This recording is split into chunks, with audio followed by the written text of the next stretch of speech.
Come on. Come on. Come on.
Who is this Oh, wow, Calvin perfect timing. Garrar? Who is he?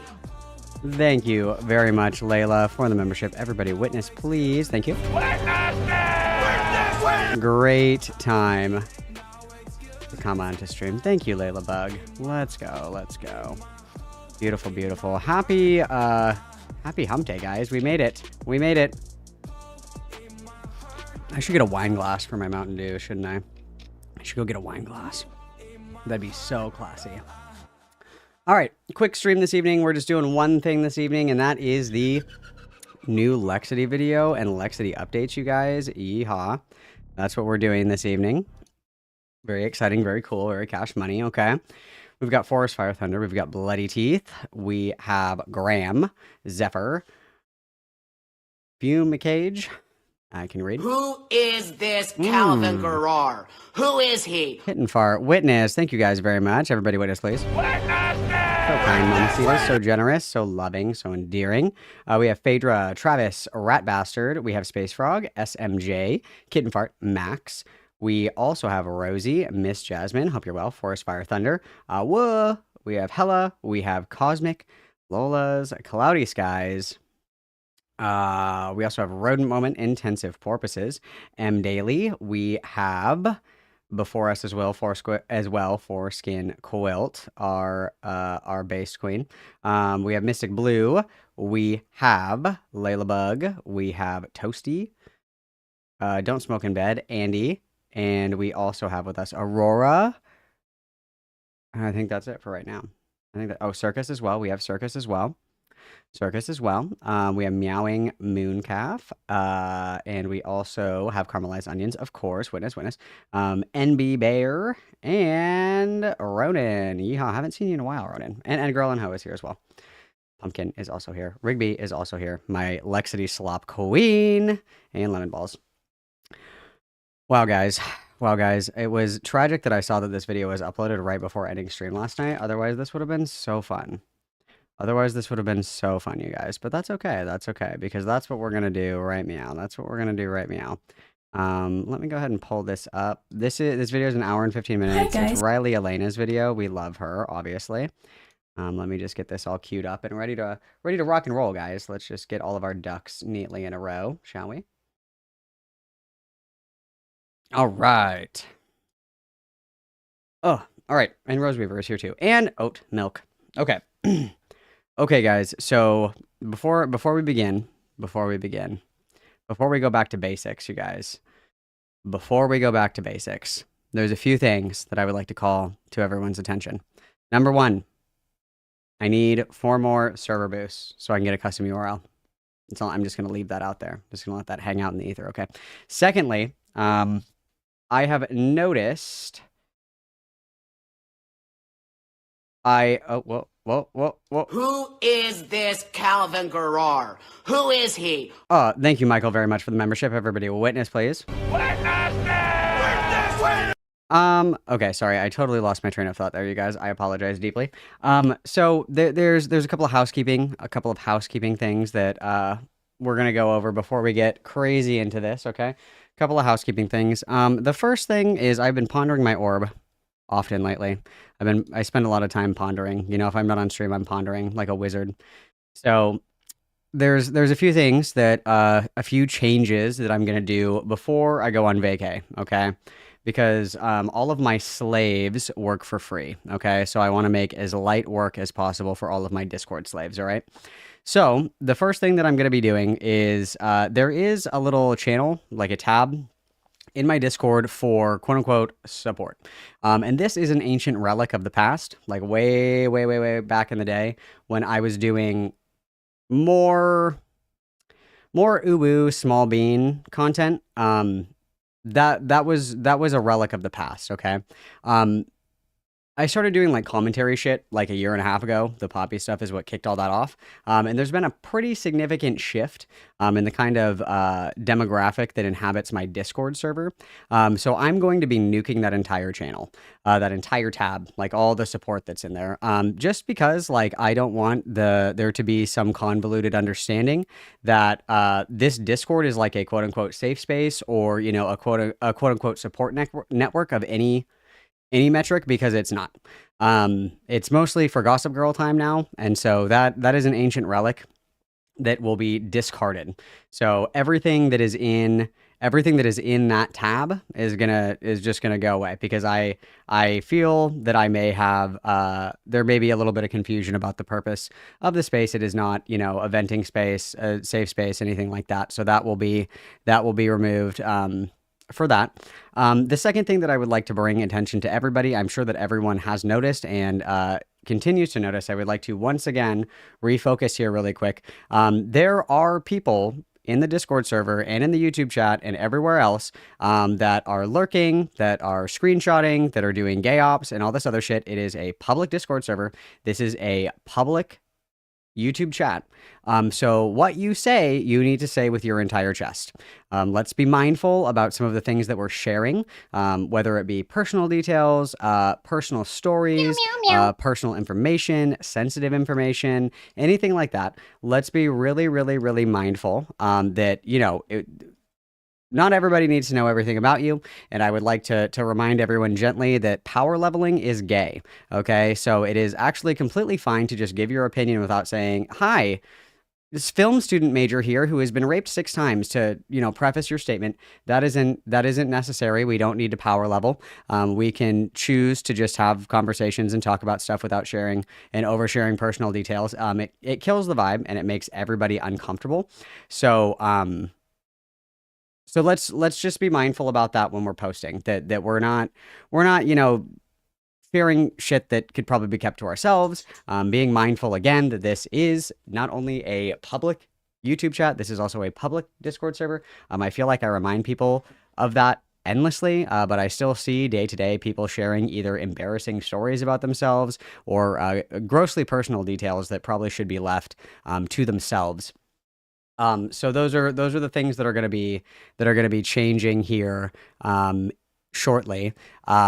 And I will update the rules to reflect this, and I will also make an announcement just as another friendly reminder. I feel like I remind everybody like 7 times a day, like, you guys quit posting like fucking, you know, quit posting like all this personal sensitive information. You know what I mean? So that's like let's not do that, okay? So just a friendly reminder about all that stuff. So there will be some changes. I'll post the updates and all that other good stuff this evening when we get everything out of the way. So we'll take care of that. Okay, you guys, we will take care of all of that. Yeah, there's plenty of Discord servers that are out and about there. If you want support or help or to vent or anything like that. Wait. Oh fuck, I'm in the wrong voice call. My bad. But yes. Either way, sorry, I was in the wrong chat. That's my bad. That's why. Because people jump in and they do their soundboards and shit, and it drives me crazy. Anyway. Yes, I think that we need to like refocus here. A lot of the quote unquote support stuff are relics from an ancient time in my Discord server when that was more so the kind of content that I produced. That is certainly not the vibe anymore. So let's just be mindful about that moving forward, you guys. Let's be mindful about that moving forward, okay? Um, yeah. Let's just be mindful about that. There's nothing wrong with keeping things close to your chest. Okay, there's lots of places out there that you guys can seek support and you can vent about all those things. This Discord server is not one of them. Okay, and neither is this YouTube chat. So let's keep that in mind. It's for gossiping and that's really it. Okay, it's gossiping and that's really it. So so questions, comments, concerns, thoughts, or feelings, you guys. Questions, concerns, thoughts, or feelings.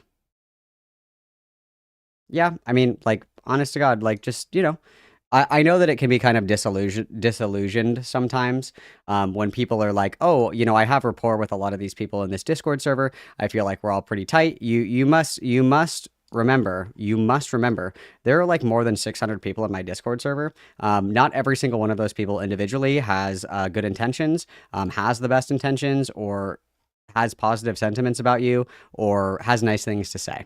Okay, so just remember, like it is a public area. Okay, it is a public area. So just be mindful about that. Okay, guys, just be mindful about that.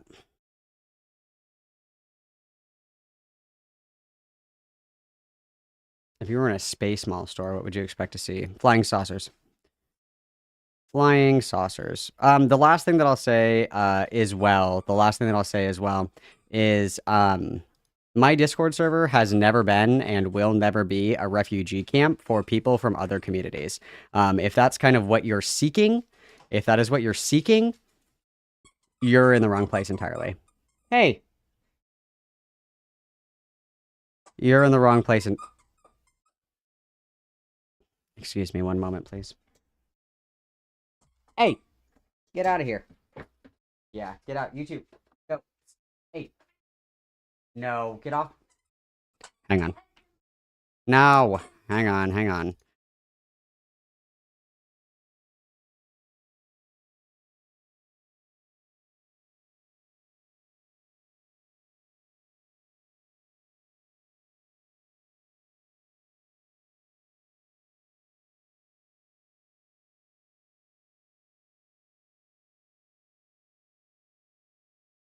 Oh my God, I'm so sorry. I lost my train of thought. I was distracted. I was distracted. But anyway, I'm sorry. I apologize. My Discord server has not been nor will ever be a refugee camp for people that are disenfranchised from other people's communities. That's never going to happen.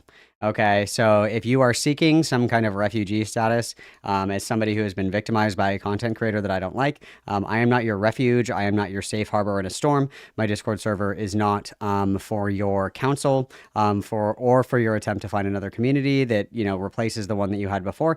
That has never been the purpose, and that has never will never be the purpose. So I am not a refugee camp. So if that's kind of what you're seeking out, I would ask you to kindly fuck off because I am not doing this like gay shit where we're like shuffling people back and forth from community to community. Not doing that at all. Okay, we're not doing that at all. Okay. No, I can't pick them up, dude. I'm allergic to cats. I can't pick them up. And the server is also not for like soliciting money and shit like that or any. There's plenty of different there's plenty of different places online where people can seek the kind of support that they're looking for, but this is not the area for that. Okay, so okay. Exactly, Andy. People that are seeking refuge from like the fallout of another community, the same thing is going to inevitably happen. So the server is just a gossip. You guys can be pals. You guys can butt around. You guys can joke. You guys can talk. There's plenty of channels for like food and talking about art or talking about photography, TV, movies, books, all this other shit, playing games, talking about internet stuff, whatever that is. But like the very very very very specific niche like support space, no, uh, no, that is not the purpose at all. That is not the purpose at all. So meow meow. Cataclysm refugee. That's okay. You can stay, Bloody Teeth. You can stay. Yeah. It's just to talk and hang out, guys. It's just to talk and hang out. That's what it's for. It's Mamacitaville, okay? It's Mamacitaville. That's all. We're just kind of hanging out. We're just hanging out, okay? All right. Questions, comments, concerns, thoughts, or feelings before we move on, you guys.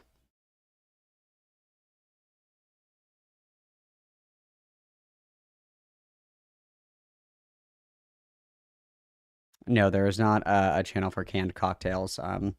It's a little too oddly specific, I think.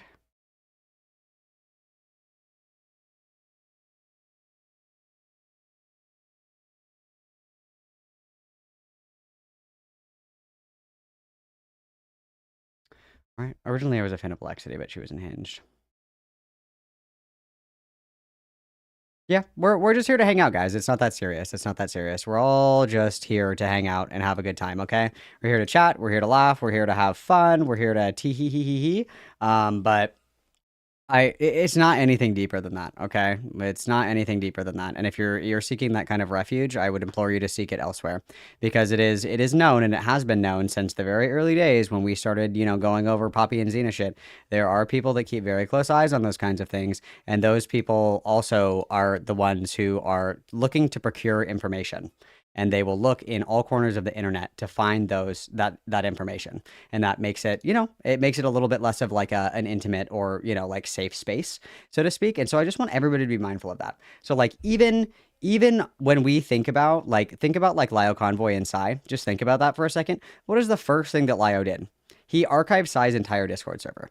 And I'm not saying that anybody is in here like, posting about how they're gonna like steal the Declaration of Independence or whatever, but be mindful that that is, if you are sharing like very intimate, like personal details about yourself, that is stuff that other people are going to see. Just be mindful of that. That is all. Just be mindful of that. That is all. I'm not gonna, start screaming at people and shit like that. That's not what I'm interested in at all. But just as like another friendly reminder, you know what I mean? Just as another friendly reminder, because I see a lot of people that occasionally forget this. And it's important to remember the lessons that your parents taught you when you were little, where it's like be mindful of what you put on the internet, right? Like be mindful about what you tell people about you on the internet. Like be mindful of that, right? So we need to be mindful of that as well, right? So I know, I'm sorry. I should have kept that secret. That's my mistake. Yeah, we're gonna have good, strong boundaries, you guys. Big, strong boundaries, okay? That's all. Just big, strong boundaries, okay?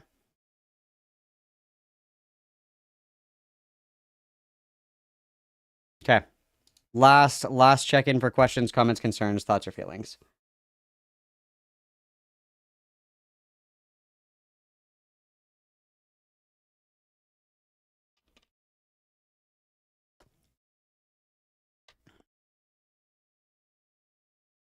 And I'm not saying all this to scare you guys. Like, not everybody is gonna get like fucking doxxed, okay? Like, everybody relax.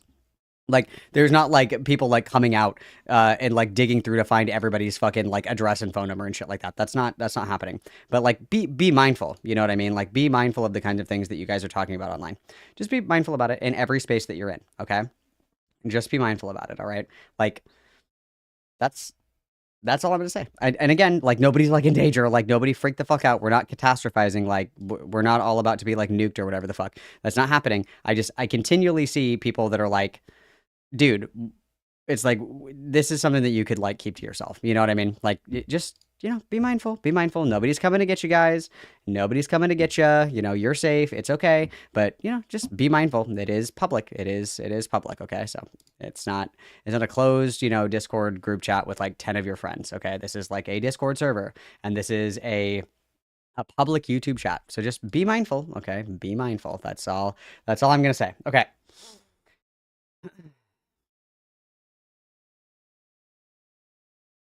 Okay. Everybody ready? Everybody ready to move on?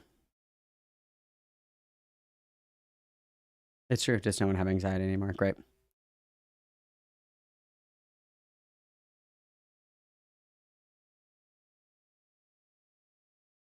Okay. All right. Let's do our Lexity coverage, you guys. Let's switch gears. Let's power up. Let's power on. Let's get in the van, mamacitas. So I've covered Lexity before. If you're unfamiliar with Lexity, I wish that was me. Lexity is somebody that was brought to my attention quite a while ago. A niche lol cow at the time. Rigby was the one that was kind of like, hey, have you seen this person crashing out all the time? And I was like, no, that's crazy. Tell me more. Lexity is somebody who Lexity. So there's a lot. There's a lot that goes into this. Okay, so Lexity is a trans woman. Lexity is somebody who did like the fun fact kind of TikTok videos where it was like, fun fact, did you know that like, if you cook an egg at this temperature or whatever, it actually metastasizes into cancer? Or like, stupid like little pop trivia videos or whatever the fuck. Lexity was staying with her mom for a period of time, and her mom had pretty severe OCD, and she got into a fight with her mom over her mom like not knocking on her door, and so she you know destroyed the house. And so the mom got a protective order that was eventually dropped, inadvertently dropped. So she does have an aggressive past. So after that, she went to live with like her girlfriend in a trailer park. Her girlfriend at the time, and she tried to steal someone's dog. There was like a dog that like was owned by somebody that kind of like walked around the park or whatever the fuck. And she was like, "This is mine for some reason. And then the landlord was like, "You can't just have this person's fucking dog. You're insane." And so she freaked the fuck out about that. And so she does like the true like BPD manic crash outs where she's like screaming at her phone, like level 10 fucking meltdown over the most benign shit that you've ever seen in your entire life. Okay, very reactive. Um, so that's a little bit of early Lexity lore. She has also said really crazy shit before. Like she said that dogs can consent to drinking alcohol because they sometimes eat rotten fruit, which is fermented, which is them consenting to drinking alcohol. So dogs can get drunk. Apparently, it's fine to get dogs drunk. She also has a problem with drinking herself. She has also said that she is the trans Malcolm X, and then she also says the N word, and then lied about saying the N word, even though there's literally a clip that exists of her saying the N word. She's white, by the way. She was homeless, quote unquote, for a while. And she raised $30,000 on GoFundMe to buy a van, and she's been renovating the van into some kind of like DIY drive across the country van. However, she wears no PPE. She uses the wrong equipment. I saw a video of her holding a piece of plywood with her feet and then cutting it with an oscillating saw with no PPE. And when people tell her in her audience, like, dude, you should get some PPE, she says, I'm a dommy mommy. I don't like being told what to do. Not kidding. So that's crazy. A lot of her moderators and a lot of the people that are in her community are underage. And she says that she doesn't care if they're exposed to not safe for work material because they're going to see it anyway. So that is actually crazy. So she got her little van, and it's fun because when she's in the van, you can see the particles of asbestos like floating around and the fiberglass like floating around in the van. It's really cool. So there were two people that she met up with online. One of them was Marcella. The other one was Marcy. Marcella, I interviewed Marcella. It's on my channel. Go watch it. Marcella was somebody who met up with Lexity online. And Marcella was like, you don't have somewhere to stay. You can come and stay at my apartment for a little bit, like take a shower, whatever, because you're living in your van. Lexity got alcohol, drank alcohol, crashed the fuck out, screamed in Marcella's face, got like all up in her shit, was like posturing, all that other shit, just being like totally fucking deranged. She was there for like 3 days and then she bounced. Then there was Marcy. Marcy was another person that Lexity met up with while online. And they went and hung out, and Lexity was like, oh my God, do you want to get in my van and go to the beach? And this girl was like, no, what the fuck? There's also allegations that she molested this woman. Which, I mean, I believe given everything that we've seen so far. And then lastly, there was another person named Flowers and Formaldehyde that posted a video about how she also hung out with Lexity in real life. And while she was drunk, she passed out and woke up, and Lexity was laying with her head in Flower and Formaldehyde's lap, sniffing her crotch. So yeah, that's very not cool. So she just says like crazy shit all the time. She says just like genuinely unhinged, deranged shit all the time. On top of being like an actually dangerous person, I would say. She as of late has been living with this woman. This woman has a house. She lives with this woman, and to my understanding, the woman also has a child, which caused some drama because there is a snark Reddit for her, and in the snark Reddit, they have been like a-logging her, doxing her every time that she goes somewhere new, and somebody called CPS on this woman because this woman had a child and Lexity was staying at the house, which is inappropriate. We don't get into the animal enclosure, guys. That's really fucking crazy. We don't do that. But nonetheless, there was like a whole ordeal about that. Lexity and this girl have broken up and gotten back together several times. They recently got engaged, and that lasted about 24 hours before they broke off the engagement, which is very shocking. Everybody was very surprised to learn this, of course. And then earlier, I think it was on the 7th, it was like literally almost a week ago. It was when we were covering the court document, somebody showed it to me. She was recently arrested for domestic battery on a pregnant person and assaulting a police officer and resisting arrest. So that was like literally last week. She was arrested for these things, and of course she's made public statements about this and said like that literally never happened. She is very gaslight gatekeep girl boss because she quite literally was like, I have never said the N-word, and there are clips of her literally saying it. Like there literally are clips of her saying the N-word. So it's very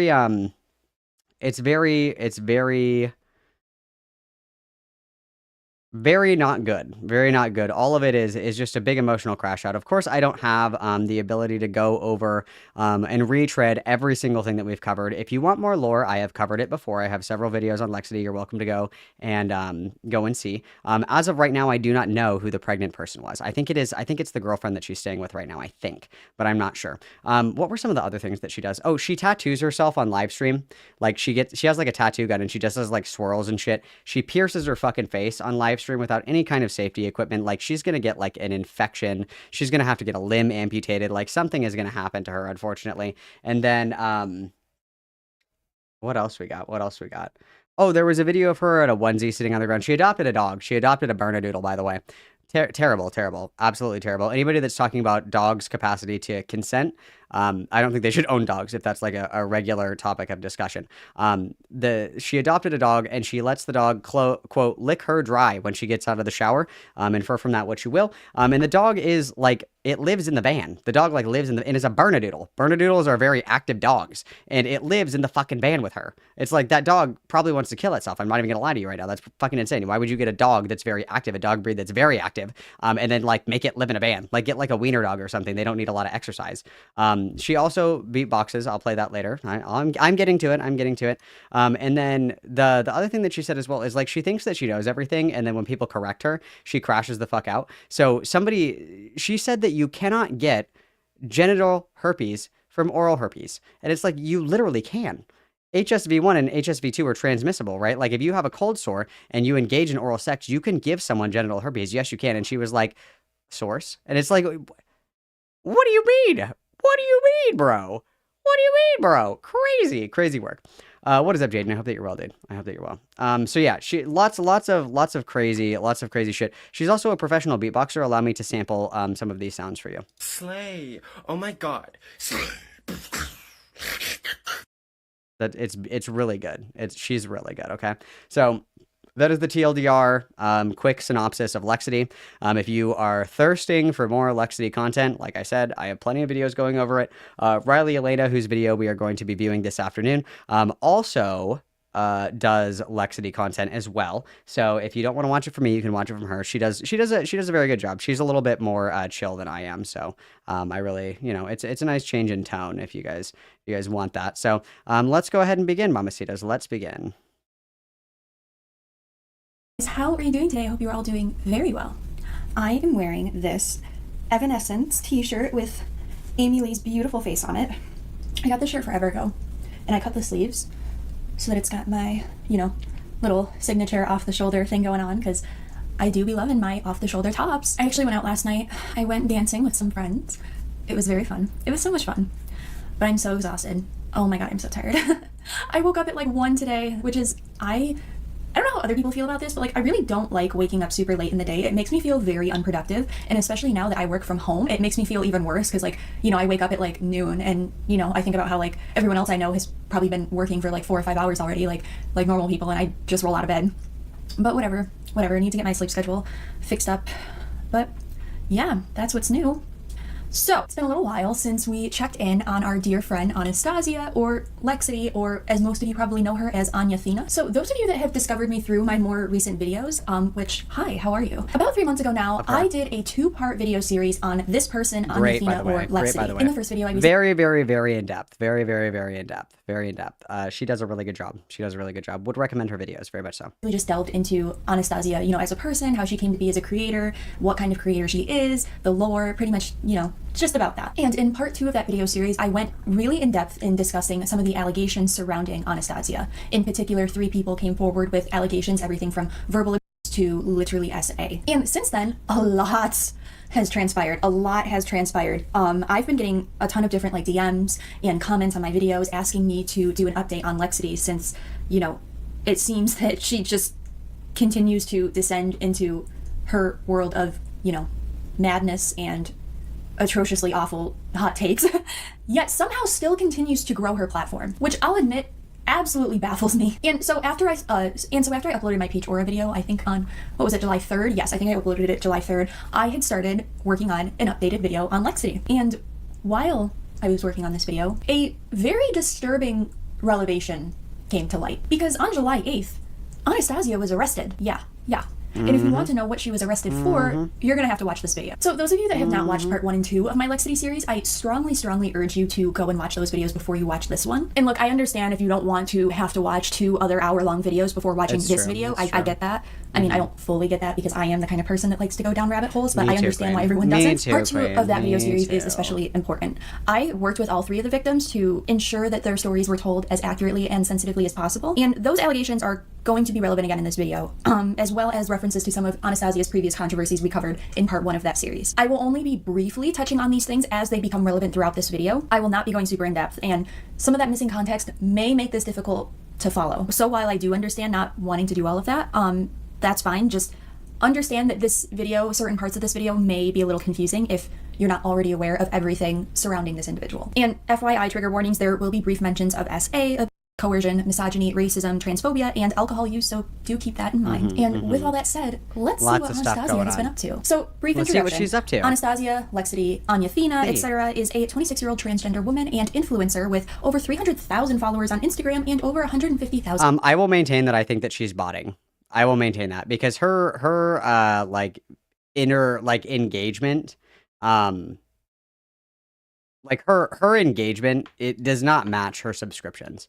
Like they just don't, right? Like she should be getting a lot more, like a lot more traction with her videos for that many, you know, followers and shit like that. Like she doesn't get, I think that she barely even breaks like 100 people on her live stream. She should be getting a lot more traction. On TikTok. Her content mostly centers around mental health related subjects, political opinions, and, you know, the occasional crash out live stream or post. She lives in her van, which she raised $30,000 in a GoFundMe to purchase, and is unemployed and relying on social media for her income. So in part 1, when we discussed Anastasia's lore, we left off with Anastasia living in her van and in a polyamorous relationship with a person who she referred to as a sugar mommy. Hey, sweet pea. So this is my van as it stands right now. Look, I have a floating desk stand. I have a permanent microphone stand. I've got a griddle. Yeah, things are going really well. I have a popper right here. I'm playing Red Band, if you can see that. Oh my god, I got a little fluffy thing. Everything's going wonderfully. I have a home too as well, like an actual house, like a physical house with property. I've been planting trees and starting a garden because I have a partner. Like I'm in a polyamorous relationship with a woman who I love very much, and she owns a house, so I live there. Yeah, I have a lease there even because I needed a proof of address in order to get a new ID. So I have a lease at my partner's house. You know, it's like a month-to-month lease, so whatever. But it's really, really nice to have a sense of security and, you know, like people who love me and dogs that love me because I got my pupper. I hope you're having a wonderful life and a wonderful day and a wonderful everything because you deserve it. Beautiful thing. And as it turns out, this sugar mommy is a woman named Sarah who is in her mid-30s and even has a child. Sarah is supposedly an accountant who was also a moderator for Anastasia's Twitch live streams, who went by this username I'll put up on the screen. Now, something to note, while we do very much have confirmation of this person's existence, as well as their relationship to Anastasia, we don't technically have proof of them having a child or being an accountant. And the reason why that is because Anastasia has continually recently began filing copyright claims in her Reddit page, getting multiple pieces. Oh yeah, this is also true. She does this shit as well, where she's she's copyright striking everybody that reposts her content, which again is, you know, is not really like a good choice. Right? It's not really a good choice. It always looks bad on you. Like, unless somebody is like straight ripping your shit, it always looks pretty bad on you. It always looks pretty fucking bad on you if you're the person that's like, you know, copyright striking everything, right? Like, that looks pretty bad on you. Like, you're trying to like have your cake and eat it too. Like, you want to say all this crazy shit and then you don't want anybody to be mad at you, right? That's really what it is. You know what I mean? It's not good. Not good. Not good. Not good. Pieces of evidence taken down, including live stream footage and clips and her own content. And as a result, when you look in her Reddit page, a lot of users have had to either transcribe content or post it in a commentary format, which can be difficult and time consuming, and has overall led to less direct evidence being posted. That said though, if you do your own research on this individual, there are many conversations regarding this person, Sarah, and information about her as well as her relationship to Anastasia. And additionally, I do have sources of my own who I've spoken to, who have closely followed Anastasia as well as the progression of their relationship, who have confirmed these details to me. These sources are reputable and they have provided me credible information as well as evidence in the past while working on my video series. Therefore, I do personally believe this information to be credible and accurate. But that said, we can technically only confirm the existence of this individual and their relationship to Anastasia. So just do keep that in mind. You know, these are ultimately my personal opinions based on my sources, and obviously if this information turns out to be false, I will acknowledge that and correct that. But we're not going to be discussing Sarah too much yet, as for now she's just kind of existing in the background. But this individual will become very relevant much later on in this video, so just keep her in the back of your mind for now. So we'll just follow the timeline and pick up where we left off in part 1. So March 27th, she made a post regarding the topic of and once again defending the fact that her behavior is not abusive. Hey, sweet pea. So I've noticed that users have a tendency to shift the blame of their abuse off of themselves and onto the person they abuse by blaming them for being too emotional. And a lot of people fall for that because people inherently have a bias towards distrusting more emotional people. They think it's immature or lacks composure. And the problem with that is that people often get upset when they've been abused, right? Someone taking advantage of you or neglecting your emotions repeatedly often makes people visibly upset. And someone being visibly upset isn't inherently abusive, right? Like someone being visibly angry or visibly sad around you isn't inherently abusive unless they're doing something manipulative or abusive. Just because you're intimidated or triggered or you have to empathize with the fact that they're hurt doesn't mean that they're manipulating you, right? That's just a normal part of human emotions and human interactions, right? People being angry and people being sad, even visibly so, is valid. Yeah? Valid. I love you. The problem with this is that she's not only attempting to minimize her actions, but is also refusing to acknowledge that she has literally described her own behavior as abusive. I called it abusive. Okay, it's a behavior, but that doesn't make me an abusive person. Like I made a mistake. Yeah, True. true. Okay. True, yes, I beat the shit out of people, but I'm not abusive, you guys. I'm just an empath. I'm just an empath. I don't know what to say. I just really connect with people, you know what I'm saying? I just really connect with everybody. You know, like everybody just it's not me, it's you. You know what I mean? You know what I mean? It's not me, it's you. That doesn't make me an abuser. Yeah. Wow. Like an abuser is someone who like has a pattern of abuse that they repeat, not makes a mistake once and does something that was abusive.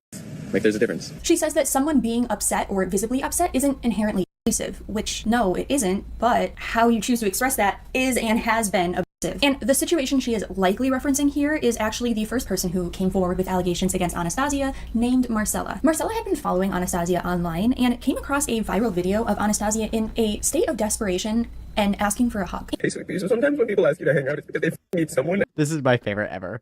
This is my favorite ever. Just it's so funny to me. Like I have like no fucking idea how like it's so fucking cringe, dude.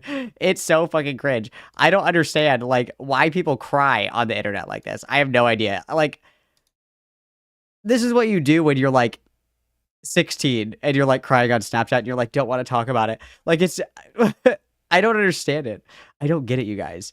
I don't get it at all. I don't get it at all. It makes me very sad. It makes me very upset. And I have been alone for so goddamn long. Everybody just stares at me, and most people don't like me because I'm trans and punk, and nobody wants to be around me. I need someone in my life who will just spend 10 minutes to give me a hug. Ever! Goddamn! Goddamn! And Marcella offered to be that hug for her, as well as offer her a place to stay for a little while. Goddamn! Goddamn! Please, please, bro, stop! Please, please, I have a wife and kids, bro. Please don't do this, bro. Please. They ended up having, a more intimate romantic connection, and, unfortunately, that was short-lived, because it was not long before Anastasia revealed her dark side to Marcella, despite Marcella going out of her way to help her. Anastasia had gotten drunk, and she's an alcoholic, by the way, screamed in Marcella's face for hours, cursed at her, called her a whore, did a spitting motion towards her, and by the way, remember that spitting detail, because, believe it or not, that actually might be a pattern of behavior. More on that later. The situation is a lot more than that. If somebody ever spits on you, that's like go to jail shit. Like there's a reason that when people spit on you, it is escalated to like felonious assault almost always because like you can give people like fucking diseases and shit. Like we should not be doing that. That is not fucking appropriate at all. Huh? What? I don't know. I didn't get that far. Why? Okay. Well, I can phone for myself later if you want me to. Okay. I know. Can you shoo everybody with you? Oh, boys. Go. Stop looking so sad. Thank you. Love you. I didn't even get an I love you back. Oh, thank you. Wow. Again, I highly encourage you to watch part 1 and 2 of my Lexity series so that you have the full context and understanding of the situation. But following that, Anastasia made multiple videos as well as live streams attempting to defend her behavior by blaming Marcella for her outburst and describing her own behavior as abusive, saying, quote, "Abusive behavior doesn't make me an abuser." They call it abusive stuff? Okay, it's a behavior, but that doesn't make me an abusive person. Like I made a mistake. Yeah, sure, okay. That doesn't make me an abuser. Yeah?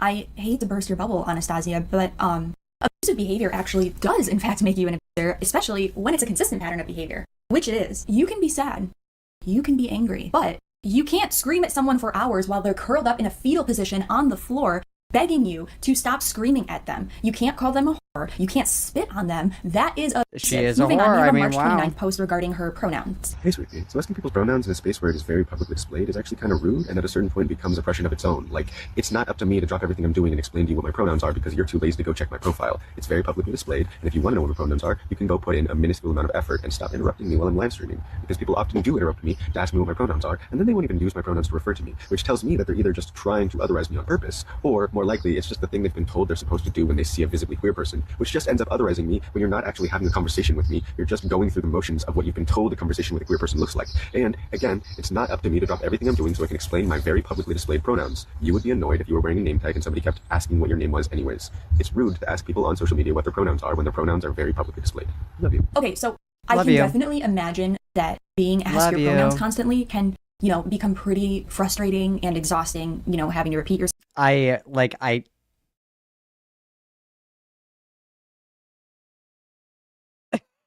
don't know what to say. I don't know what to say. Like, I'm sorry that people like. I also hate like the oh my god, like let's powwow and let's oh my god, let's talk about let's do our pronouns in a circle, girly pops. It's like like this is the battle that we're going to pick. You know what I mean? That's the battle that we're gonna pick. It's literally, we're such a victim, Andy. It's so embarrassing. It's so embarrassing. It's so embarrassing. I hate it. Like, I do get that. I do. I think if I was trans and constantly having to restate my pronouns, I'd probably get a bit annoyed too, admittedly. But ultimately, I do think most of the people asking are likely well-intentioned and just want to address you correctly so as to not upset you or trigger you. I mean, just the act of asking, I think, is a decent sign that they're well-intentioned. Whereas other people may just assume your pronouns or refer to you with the incorrect pronouns maliciously because they're transphobic. Not to mention, Anastasia is very quick to call Malcolm people has all the transphobic for IQ of a the baked potato, smallest things. so no, I don't think so. Malcolm, pronouns, now. My pronouns are clown self. Thank you so much. Everybody witness, please. Thank you, Rosie, for the 199. It's the same thing too, where like, if you want to make all of your content like trans related and shit like that, which she does, people are going to inevitably ask you questions about that. You know what I mean? Like, welcome to the internet, I guess. Like, even people just mildly disagreeing with her on an opinion she has, like, she will literally label them as transphobic. When I'm mad, there is zero evidence of that ever. There is zero evidence of that ever. I get angry and I yell. If yelling is violence, then yes, I yell when I'm mad. That is it. Nice. I'm not a physical person, nor have I ever been. But if you believe I am, it's because you're transphobic. And she's also quick to call any person who has made allegations against her as transphobic as well, labeling both the victim and anyone else siding with them as just transphobic. So I do think a part of that demographic of people asking her for her pronouns is likely out of fear of just making a small mistake and being labeled as transphobic and sending her cult followers after them. And yes, I say cult followers because that's exactly what they are, and True. That's exactly and be mindful that most of her community is like little children. They're like teenagers. They're like high school students and shit. It's crazy. It's crazy. This is a cult. On April 1st, she made a post stating she regrets the tattoos that she did on herself. Hey, sweet pea. So this is a really hard video for me to make. It's definitely gonna hurt my pride, but all of this was like incredibly childish, and it's like definitely gonna have to go. Like I really have no idea what I was thinking. Just scribbling on my arm and like. No, I'm not joking. Actually, she bought a tattoo gun and tattooed her own arm in her van, her unsanitary and definitely not sterile van full of fiberglass and wood shavings because she was renovating it. Hey, sweet pea. So I don't know who needs to do this, but you can actually just. And then you can see like the fiber. It looks a little bit better now, but there was like literally like fiberglass like floating around inside of the van and shit. It was fucking crazy. It was fucking crazy.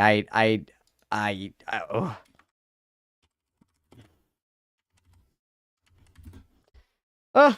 decide what looks good. Nobody has to agree with you. You don't have to ask anyone's permission. You can just do whatever you want. And here to she your is, body. just it's your tattoo it body. away. Why Just would matter tattoo to it anyone away. else but you, how it looks. I mean, so don't let anyone else's idea of what a good aesthetic is get in your way of what you think a good aesthetic is. You know, like.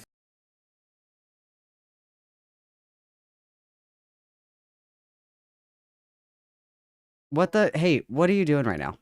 1 second.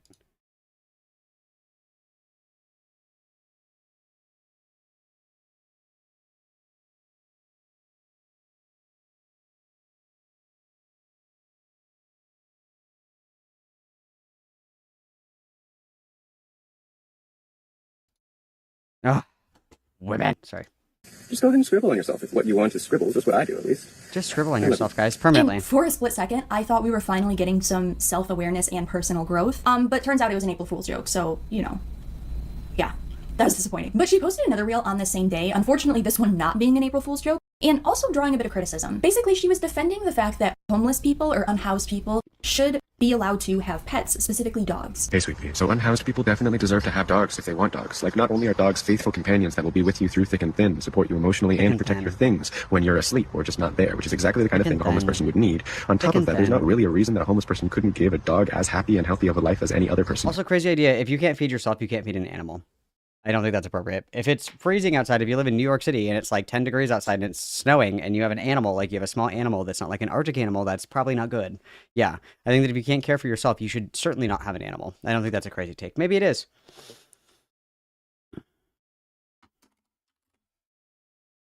Right, like dogs don't judge success by the same metrics we do, but they have fur, so being cold is less of a problem for them than it is for humans. If the human the dog is with can survive, the dog is almost certainly fine. And houseless people spend a lot of time with their dogs because they don't really have anywhere else to be than with their dog. They have to take their dog. What does everybody feel about houseless people?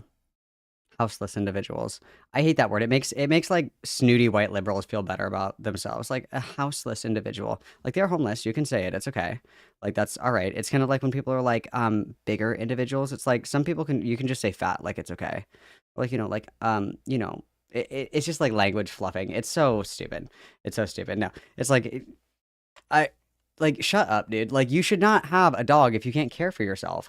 I would say the same thing for kids. If you can't take care of yourself, you certainly shouldn't have a fucking kid. I don't know why that is like a hot take. I don't know why that's a hot take.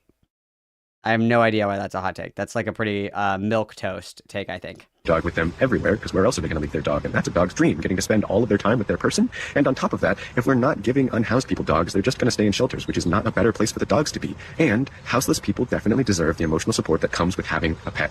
I love you. So the first thing I noticed about this is that her primary reason for this take is that homeless people deserve the emotional support that they would get from having a pet just like anyone else, which maybe they do.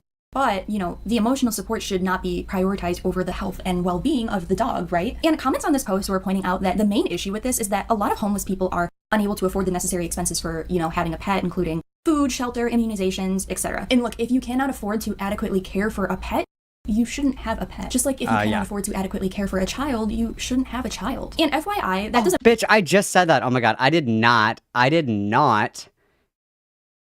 pre-watch this. This is crazy. This is crazy. I mean that just because you're poor or maybe struggling financially that you shouldn't have a child or a pet and that you can't care for them adequately. You know, a lot of people do come from poor families and are still able to have their needs met. But shelter is absolutely necessary for the survival of a pet. I unfortunately have known a few people that have found themselves temporarily homeless at times and, you know, have had to relocate their pets as a result, and because those pets deserved a quality life and they were unable to provide that, at least for the time being, during the duration of their homelessness. And also, it actually is not true that dogs just like don't need to worry about the cold. You know, that depends on a lot of factors such as the dog breed, the size, the amount of fur, and it generally is not recommended for dogs to be outside below temperatures of 40 degrees Fahrenheit, which most winters are much, much, much lower temperatures than that. And also, just something to know, Anastasia does eventually acquire a dog that she named Artemis, who ends up living with her in her van. And this was supposedly a gift from her partner, Sarah, and many people have expressed concern for the dog, you know, not just wondering if its needs are being met, but also the exposure to fiberglass and wood shavings in the van. And the name Artemis is actually a reference to a big piece of Anastasia's lore known as the Apollo dog incident. Quick summary. Anastasia was living with a previous partner and their neighbor's dog had spent a lot of time with them. Anastasia had grown very attached to the dog. She named the dog Apollo. She went to the store to get supplies for the dog. Hey, sweet pea, so I'm not exactly sure what I'm supposed to do if a dog keeps choosing to come over here rather than be at its owner's, because this dog, this big guy right here, really seems to love it here. Now, I can try and get him back to the neighbor's house where he comes from, but he certainly doesn't like going there. Seems a bit skinny.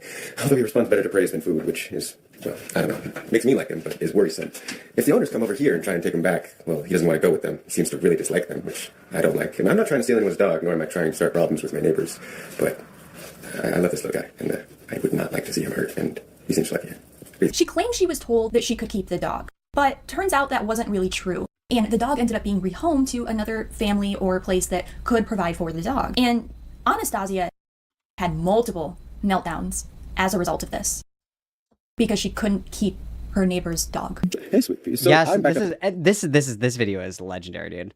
This video is legendary. Her freak out over this dog is crazy. Like, this isn't even her fucking dog. It was like a dog that somebody else owned that lived on the same trailer park as her, and the dog like walked by her and she was like, "That's mine." It was like, you're insane. You're literally fucking insane. She literally tried to steal a dog.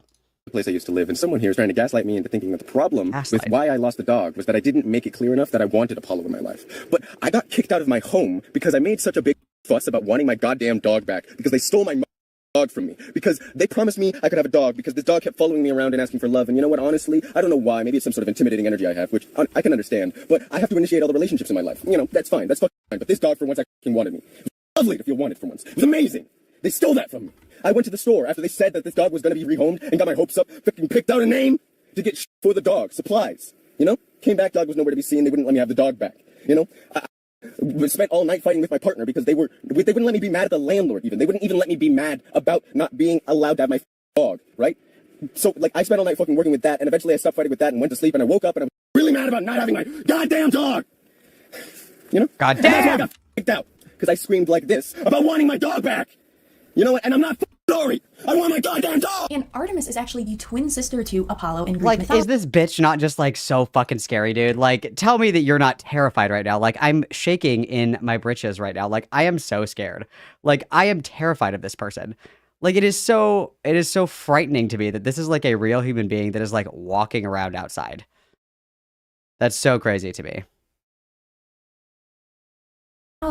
Hence the name choice. More you know. Moving on. April 6th. She posts a reel stating she is happy in her current relationship, aka Sarah. Hey, sweet pea. So my favorite part of being in a relationship is getting to borrow my partner's clothes, other than like mutual affection and support. I mean, that shit's overrated. But getting to borrow cute outfits, that's amazing. And this entire outfit was given to me by my girlfriend. And considering it didn't really fit her, it'd be a shame to throw it away when it fits me so well, don't you think? She also did my makeup while she was at it. I hope everyone had a day. But as I've already alluded to, this relationship, like most other relationships with Anastasia, does not have great plot development. And speaking of relationships, Anastasia gives this take about avoidant attachment and how it's unhealthy. Hey, sweet pea, so let me ask you a question. Do you think that the best way to learn something is by avoiding interacting with it entirely? And if you answered no to that question, which is the right answer to that question, then why on earth do you think that the best way to get better at romantic relationships is by avoiding romance entirely? That doesn't make any sense. Humans get better at things that they try to do. And if you don't try to do a romantic relationship, you're not going to get better at it.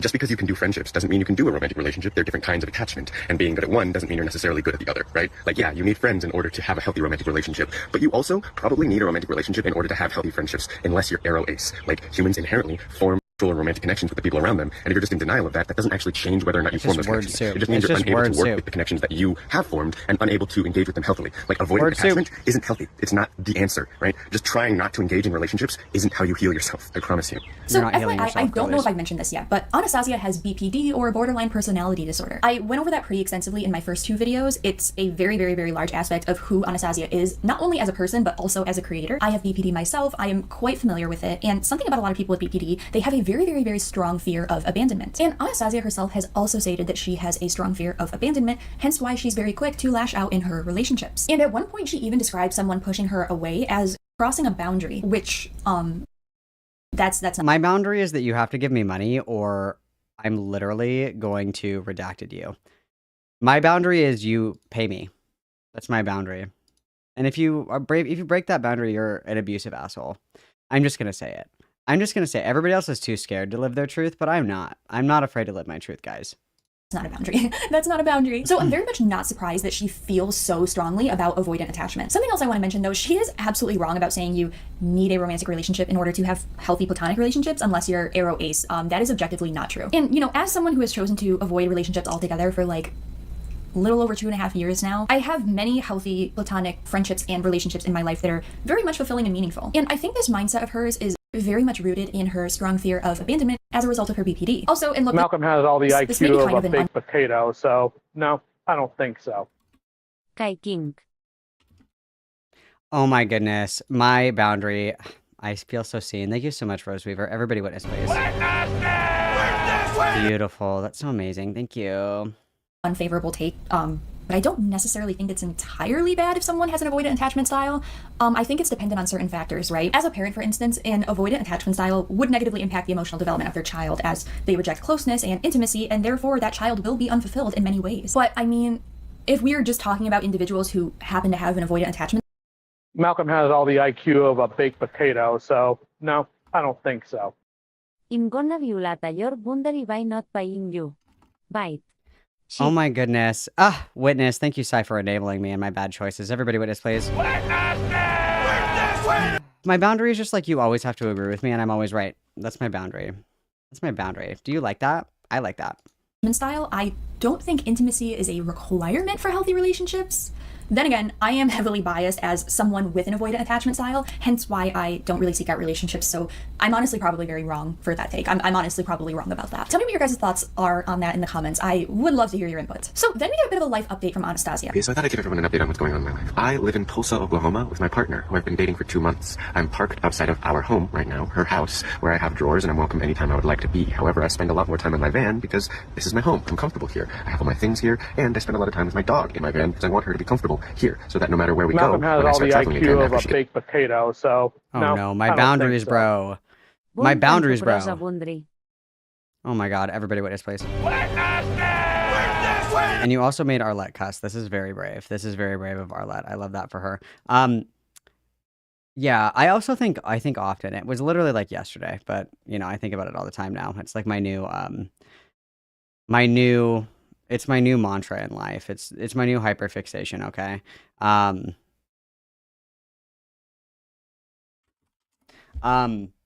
When Poppy was like, I should really just donate to Malcolm to make him upset.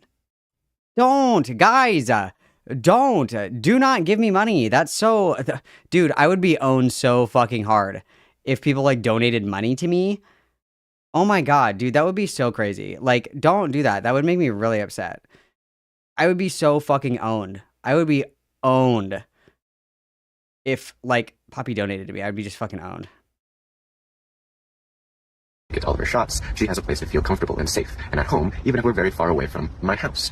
I love her very much, my girlfriend, I mean, and my dog, and my life is really coming together, and I am doing amazingly, both emotionally and in every other way imaginable, in fact, actually. I hope you're feeling fantastic.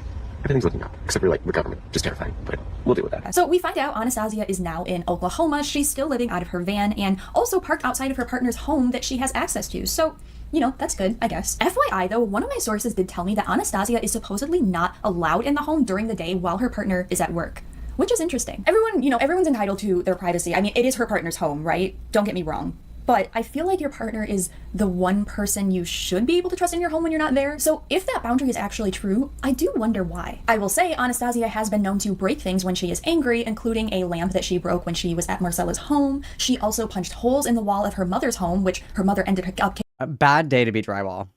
Imagine that you're reincarnated. Like you die right now, and you're like ascending to heaven, and you're like, wow, I live such a good life. I did so many good things. I'm so happy with, the choices that I made. I can't wait to do it all over again. And then you are engulfed in the white light and you're like, ready for my next go around. And then you come back and you're like, oh, this is weird. I'm drywall. Oh, this is like super fucking cool, dude. Like maybe I'm like in the White House or something, or like, wow, maybe I'm like, going to be used so somebody can paint like the Mona Lisa on or something. That's so cool. I'm so happy to live my life as drywall. And then you like see Lexity come in the room and you're like, oh, fuck. Like, no, terrible day to be a drywall. Terrible day to be a drywall. Hates to see Lexity coming. She's very Jalen coded. I'll say that. Like, I think that we have like a lot of things like in common here. We say slurs, we punch holes in the drywall, we're emotionally manipulative. I think that we're very Jalen coded, guys. Very, very Jalen coded. Kicking her out as a result. So perhaps it has something to do with that. Obviously, that's just speculation, just my opinion, just my guess. Then on April 9th, she posted a reel which I found extremely ironic and hypocritical. Hey, sweetie. So no means no, all of the time. Even Malcolm if I'm has laughing, all even the if you think IQ my of a body baked language means that I'm... potato, so no, I don't think so. Take my money. Take it and like it. Oh, thank you very much, T to the Cat. I'm really upset about this. I'm very distraught that you guys keep giving me money. Everybody witness, please. No, Catholics don't believe in reincarnation, no. No, there's heaven and hell and purgatory. Enjoying whatever you're doing, you should listen to my words, actually, because I laugh when I'm uncomfortable. So just because I'm laughing doesn't mean I actually am enjoying whatever you're doing. And just because you think whatever you're doing is funny doesn't mean I do. You should listen to my words. No means no. It's very interesting to me that Anastasia is able to recognize that body language signals are important in regards to consent, because she very much did not feel that way when it came to Marcy and Haley, the two people who alleged that they were SA'd by Anastasia. And in both instances, Anastasia blatantly ignored their body language signals when making sexual advances onto them, both of which Anastasia has admitted to. And I'm not the only. I just, like, if you go in to kiss somebody and they're like, ah! Like, you should probably, like, not, you should probably be able to read that. Like, maybe that's very ableist of me to say that I think that people should be able to read that cue. But if you're like, oh my God, can I hold your hand? And you're kind of like trying to hold hands and they're like they probably don't want to hold your hand. I think that's kind of a given, but really quick, I'm being summoned by my wife. Quick bathroom break, you guys. I'm being summoned. Quick bathroom break. Quick go piss girl. Quick go piss girl, guys, and then we'll be right back. But I am being summoned. No rest for the wicked. No rest for the wicked, and it's me. I'm wicked. Okay. Here's this for you guys. I put on your Minecraft. Let's put on your music. I'll be right back. Malcolm has all the IQ of a baked potato, so no, Oh my I don't goodness. think so. Do all dogs go to heaven? Or is it only for cats? All dogs do go to heaven. It's true. Malcolm has all the IQ of a baked potato, so no, I don't think so. Poppitory. Yeah, I don't know what I would have done in this life to be reincarnated into the Poppycule, but you better have done some evil shit, okay? Double witness, guys, thank you. Quick, refill your drink, go piss girl, and get a snack, power up, and we'll be right back, okay? Everybody behave.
fear inside. State of mind, we breaking. In the night we ride, no fear inside. State of mind, we breaking. In the night we ride, no fear inside. State of mind, we breaking. Yo, we thuggin', never gonna stop. Yo, we thuggin', never gonna stop. In the night we ride, no fear inside. State of mind, we breaking. In the night we ride, no fear inside. State of mind, we breaking. In the night we ride, no fear inside. State of mind, we breaking. Yo, we thuggin', never gonna stop. Yo, we thuggin', never gonna stop. Yo, we thuggin', never gonna stop. Yo, we thuggin', never gonna stop. Yo, we thuggin', never gonna stop.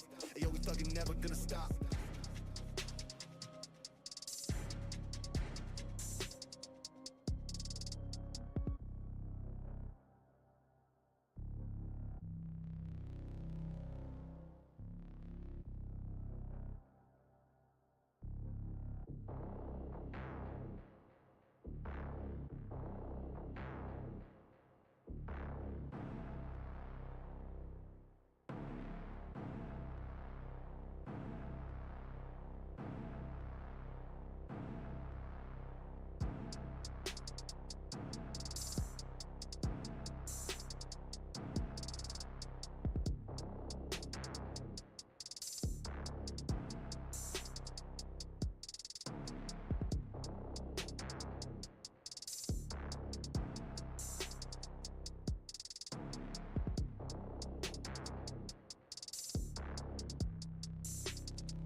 Ride, no fear inside. State of mind, we breaking. In the night we ride, no fear inside. State of mind, we breaking. In the night we ride, no fear inside. State of mind, we breaking. Yo, we thuggin', never gonna stop. Yo, we thuggin', never gonna stop. In the night we ride, no fear inside. State of mind, we breaking. In the night we ride, no fear inside. State of mind, we breaking. In the night we ride, no fear inside. State of mind, we breaking. Yo, we thuggin', never gonna stop. Yo, we thuggin', never gonna stop. Yo, we thuggin', never gonna stop. Yo, we thuggin', never gonna stop. Yo, we thuggin', never gonna stop.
Okay, I'm back. Gossip girlies. Let's continue.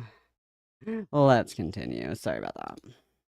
A person that picked up on that, because the top comment with over 458 likes states, take your own advice. And by the way, Anastasia heavily moderates her social media, especially following my 2 videos on her. So most of the comments you will see on those posts are positive, and she does routinely delete comments throughout her posts. But, you know, don't worry, because I make sure to take screenshots of all of the negative comments that slipped through the cracks. And to expand upon this, on April 12th, she gives a take stating that if someone touches her and she touches them back, it's not a... Hey, sweet pea. So I've experienced a lot of cis women who think that they get to experiment with me and it's not cheating and it's not cool. It is. Oh, I totally forgot about this too. She like hates cis women, but she actually only quests after cis women. Like she does not. She's like, cis women are evil. Cis women are oppressors. Cis women are violent. Cis women are that. Cis women are, you know, everything that's bad in the world, and they're the reason for all of my suffering, and blah, blah, blah, blah, blah. Cis women suck. But conveniently, that's the only demographic of people that we, like, date or quest after. I find that to be very interesting. But nonetheless... And if you grab my butt or my boobs, me reciprocating, that's actually, like, you know, kind of normal. That's a normal human interaction. If you don't want me to touch you, don't touch me. And if you touch me first... Oh my god. Courtney would go crazy over this implied consent take, bro. Crazy. I don't have to ask, right? I mean... Well, I mean, I don't know. If somebody gives you a handshake and you're like, clearance to slap your ass, like, probably not. Probably not.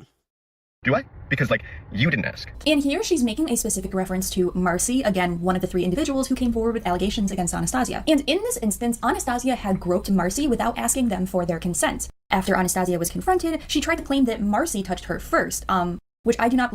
I touched your back, therefore I have free reign over your body. Like, what is this fucking take, bro? ...based on my own research as well as my conversations with Marcy. But also... I think Anastasia is very much misunderstanding consent here. Because just because someone may not ask you for consent, doesn't mean you don't have to ask for their consent, right? Like, of course, if someone violates your consent, 100% that's wrong, that's not okay, but that doesn't give you a pass to then violate their consent, you know? And I want to quickly differentiate between this scenario and, you know, reactive abuse, as I think a lot of people are going to compare it to that, and reactive abuse is not the same as choosing to violate someone's consent because, you know, they did it first. And to be completely honest, I have difficulty, like, wrapping my head around the concept of someone SAing me and then having the thought, well, now I get to SA them. Look, I don't want to generalize SA victims, right? Retaliatory rape. What the fuck, dude? Right? There's no such thing as a perfect victim, and even if you're an imperfect victim, you are still a victim. I'm not saying it doesn't happen. I'm not saying it can't happen. But I've known many SA victims. I have firsthand experience myself, and I'll just say, I have never seen that reaction to SA before. You know, I've seen there's flight or... Do you think that this is what Gilded Poo was talking about when he said, like, retaliatory rape? Do you think this is what he was talking about? This is crazy. Fight, there's freezing or tonic immobility, but SAing someone because they SA'd you, that, like, I just... That is very new to me. Like, I just wouldn't have that instinct. I don't know. I don't know. I don't know. I just... Fighting SA with SA... Again, I'm not saying it doesn't happen. It's just very new to me. And especially in this instance where, let's, you know, be honest, Anastasia obviously is not the victim. Self-defense rape. That's what it was. It was self-defense rape. Maybe that's what he was talking about. Oh my god. Does Gilded Poo watch Lexity content? Holy shit, that's crazy, dude. Right? So, I don't know. Let me know your thoughts because I don't know. I don't even know what to think of that. But the comments did not hesitate to point out the irony in this statement, as they made sure to remind Anastasia as well as her cult followers that she has multiple and SA allegations. Also, by the way, Anastasia really emphasizes the fact that, you know, cis women have assaulted her, but Marcy is actually non-binary and goes by they, them pronouns, which... NB Mizia in my good Christian Minecraft server? Holy fuck, guys. To this day, Anastasia refuses to acknowledge and still continues to refer to Marcy by she, her pronouns. You know, because obviously if Anastasia acknowledges this, then it completely dismantles her, you know, cis women make false allegations against me because I'm trans and all trans people are deemed as predators by cis people argument. But somehow this wasn't enough because on the same day, she posted another reel regarding the topic of empathy. Hey, sweet pea. So real empathy means understanding everyone's emotions and thought processes, even and especially the people you don't like. Just deciding someone is evil and dismissing their thought process as bad or trying to hurt the world is lacking empathy, okay? People don't just do things to hurt the world. That's not a thought process that makes any sense. And even the worst things are done with a human thought process because they're done by humans. And if you refuse to understand that, you're only doing yourself a disservice. I'm not saying you have to condone everyone's actions, right? Obviously, some actions are terrible and should be condemned. But if you refuse to understand how those actions came about and why people do terrible things, it becomes incredibly difficult and even impossible to address those terrible things and stop them from happening in the future, right? You need to be able to empathize with people who do terrible things in order to help people not ever do those things again, yeah? And deciding people are just evil and dismissing them as trying to hurt the world is lacking empathy and it's unhelpful.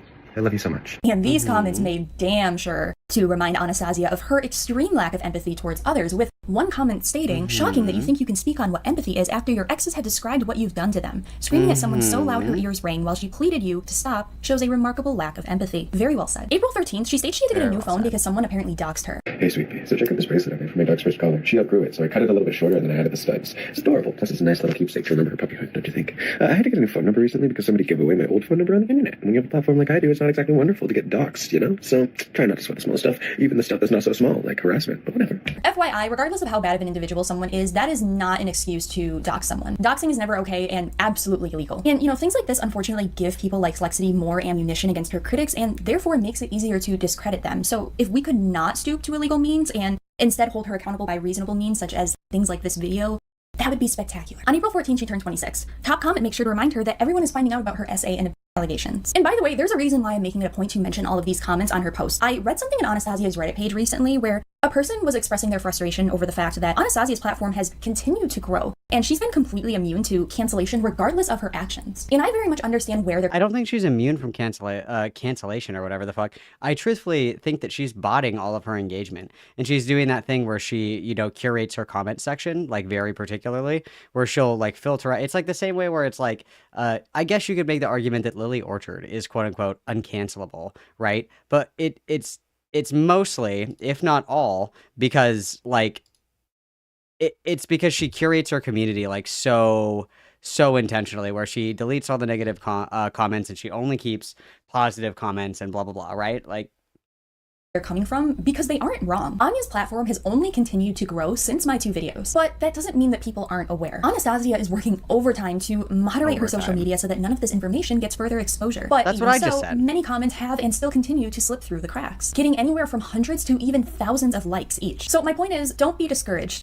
It's a gradual process, but I very much believe she will reap what she sows soon. It's only a matter of time, and I will continue to make posts and videos calling out Anastasia. Look, I rarely call for canceling or deplatforming on my channel. I do have a lot of opinions. I criticize people, obviously, but I do believe in personal growth. I do believe people can redeem themselves from their mistakes most of the time. A few people seem to think that just because I talk about or cover someone on my channel, that means I'm trying to cancel them. Someone got mad at my Peach Aura video saying, like, that I was trying to cancel her and she's not, bad enough to need to be canceled, and they were comparing her to Lexity and, like, saying she's not a horrific abuser like Lexity, which is odd because I never said that I was trying to cancel Peach Aura.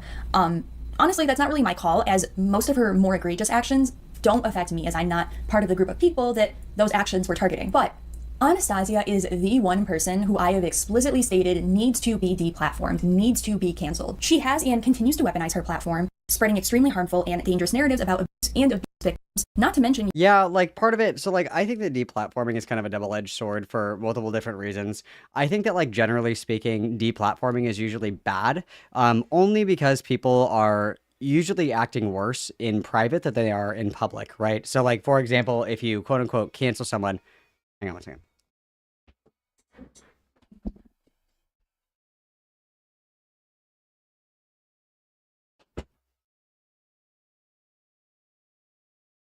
It's so loud.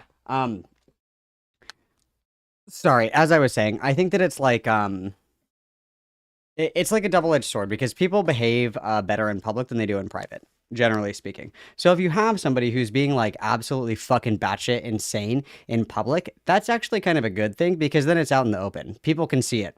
It's public, right? People can look and say, oh, wow, this person is acting deranged. When those people are pushed into more insular communities, they're usually acting worse, and there's, like, no transparency. There's, like, no, peering into the window to see what's actually going on. It's just assumed that it's as it was, but most of the time it's worse, right?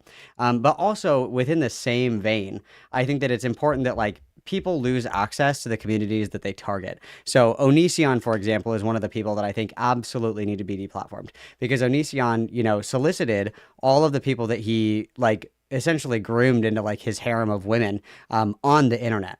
And even in regard to, like, spreading misinformation, I would say that that's another pretty reasonable thing to, like, I would say deplatform people over. That's why there's, like, a lot of TOS regulations around, like, spreading false information about, like, vaccines or excuse me, or you know, like flat Earth shit, 5G tower conspiracies and shit like that. Like there are TOS regulations around that because it is bad to spread misinformation. And so in Lexity's case, I don't know because I think it's actually good that she's acting this deranged in public because people can see it.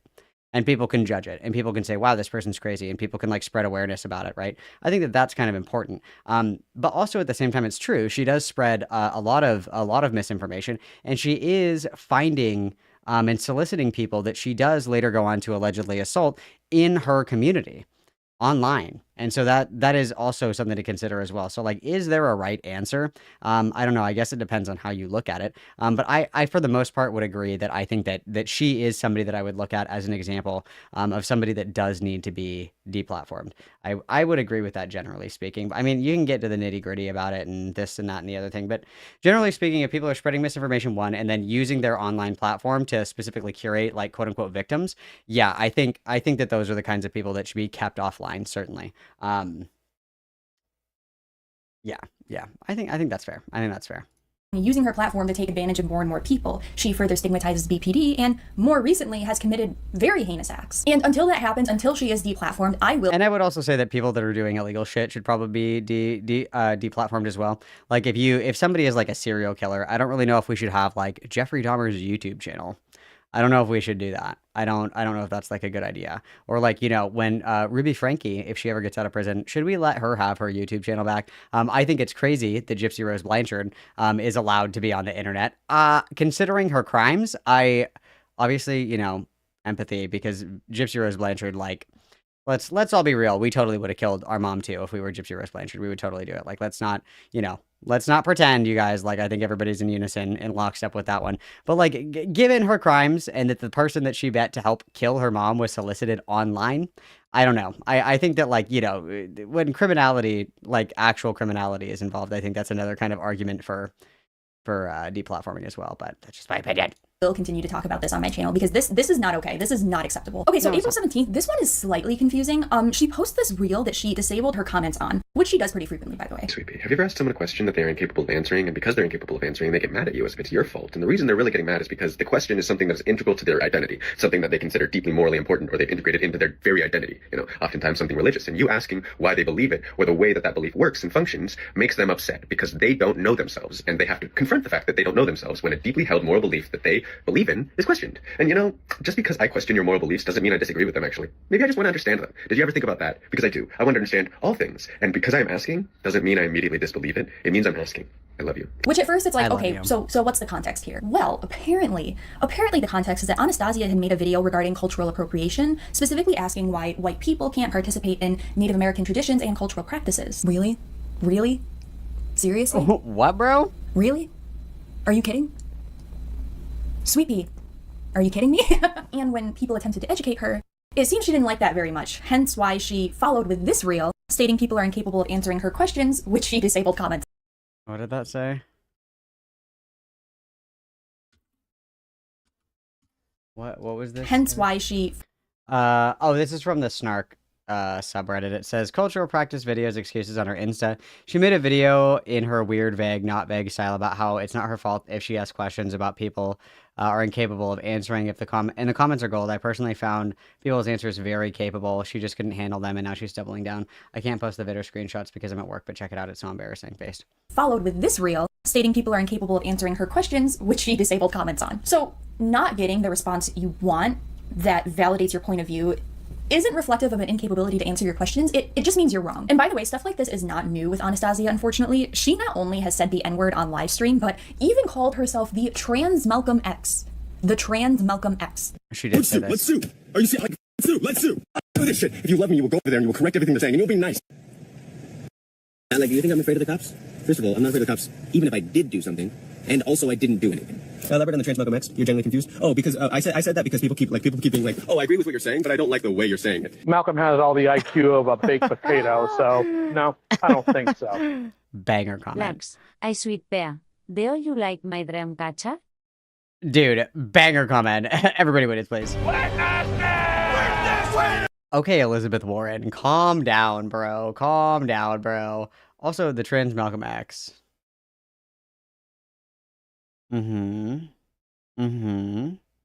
And like I think that is kind of like a thing that happened a lot to Malcolm X, where people were like, oh, I mean, like, you know, I like what Malcolm X says, but like, couldn't you be like a little bit more civil about it? And it's like that's what I mean when I say like the trans Malcolm X. That's literally not. That's quite literally ahistorical. The other thing is that Lexity talks a lot about like leftist shit or whatever, but she is too stupid to understand it. And I find that to be quite comical. I think that my favorite genre of person is people that speak authoritatively on things and they don't really know a lot about it.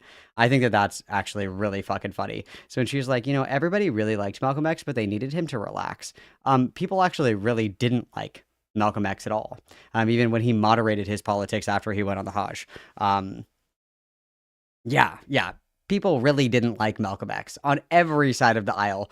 Mind you, he was assassinated by like the Muslim Brotherhood. Like he was not well liked regardless. It wasn't like, wow, this is a really strong message, but I wish that we could be a little bit more respectful about it. Everybody was like, this guy's crazy.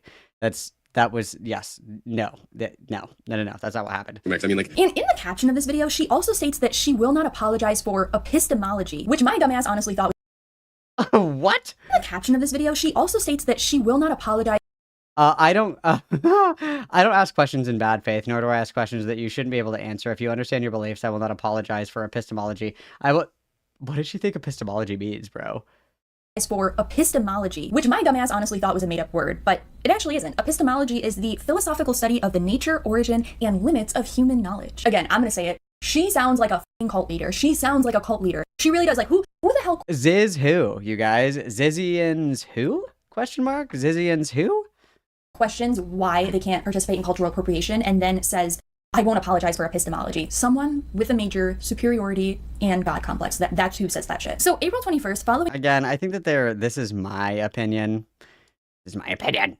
Okay. Disclaimer ad infinitum. This is just my opinion. I think that a lot of people are kind of missed in NPD diagnoses, because I think that like truly narcissistic individual people, and I mean like actual narcissists, not like colloquially, but like diagnostically narcissists. I think that those people are smart enough and manipulative enough intentionally to present in a certain way to avoid that diagnosis altogether. Because I noticed that a lot of the people that, you know, kind of possess these character traits, they usually have a BPD diagnosis.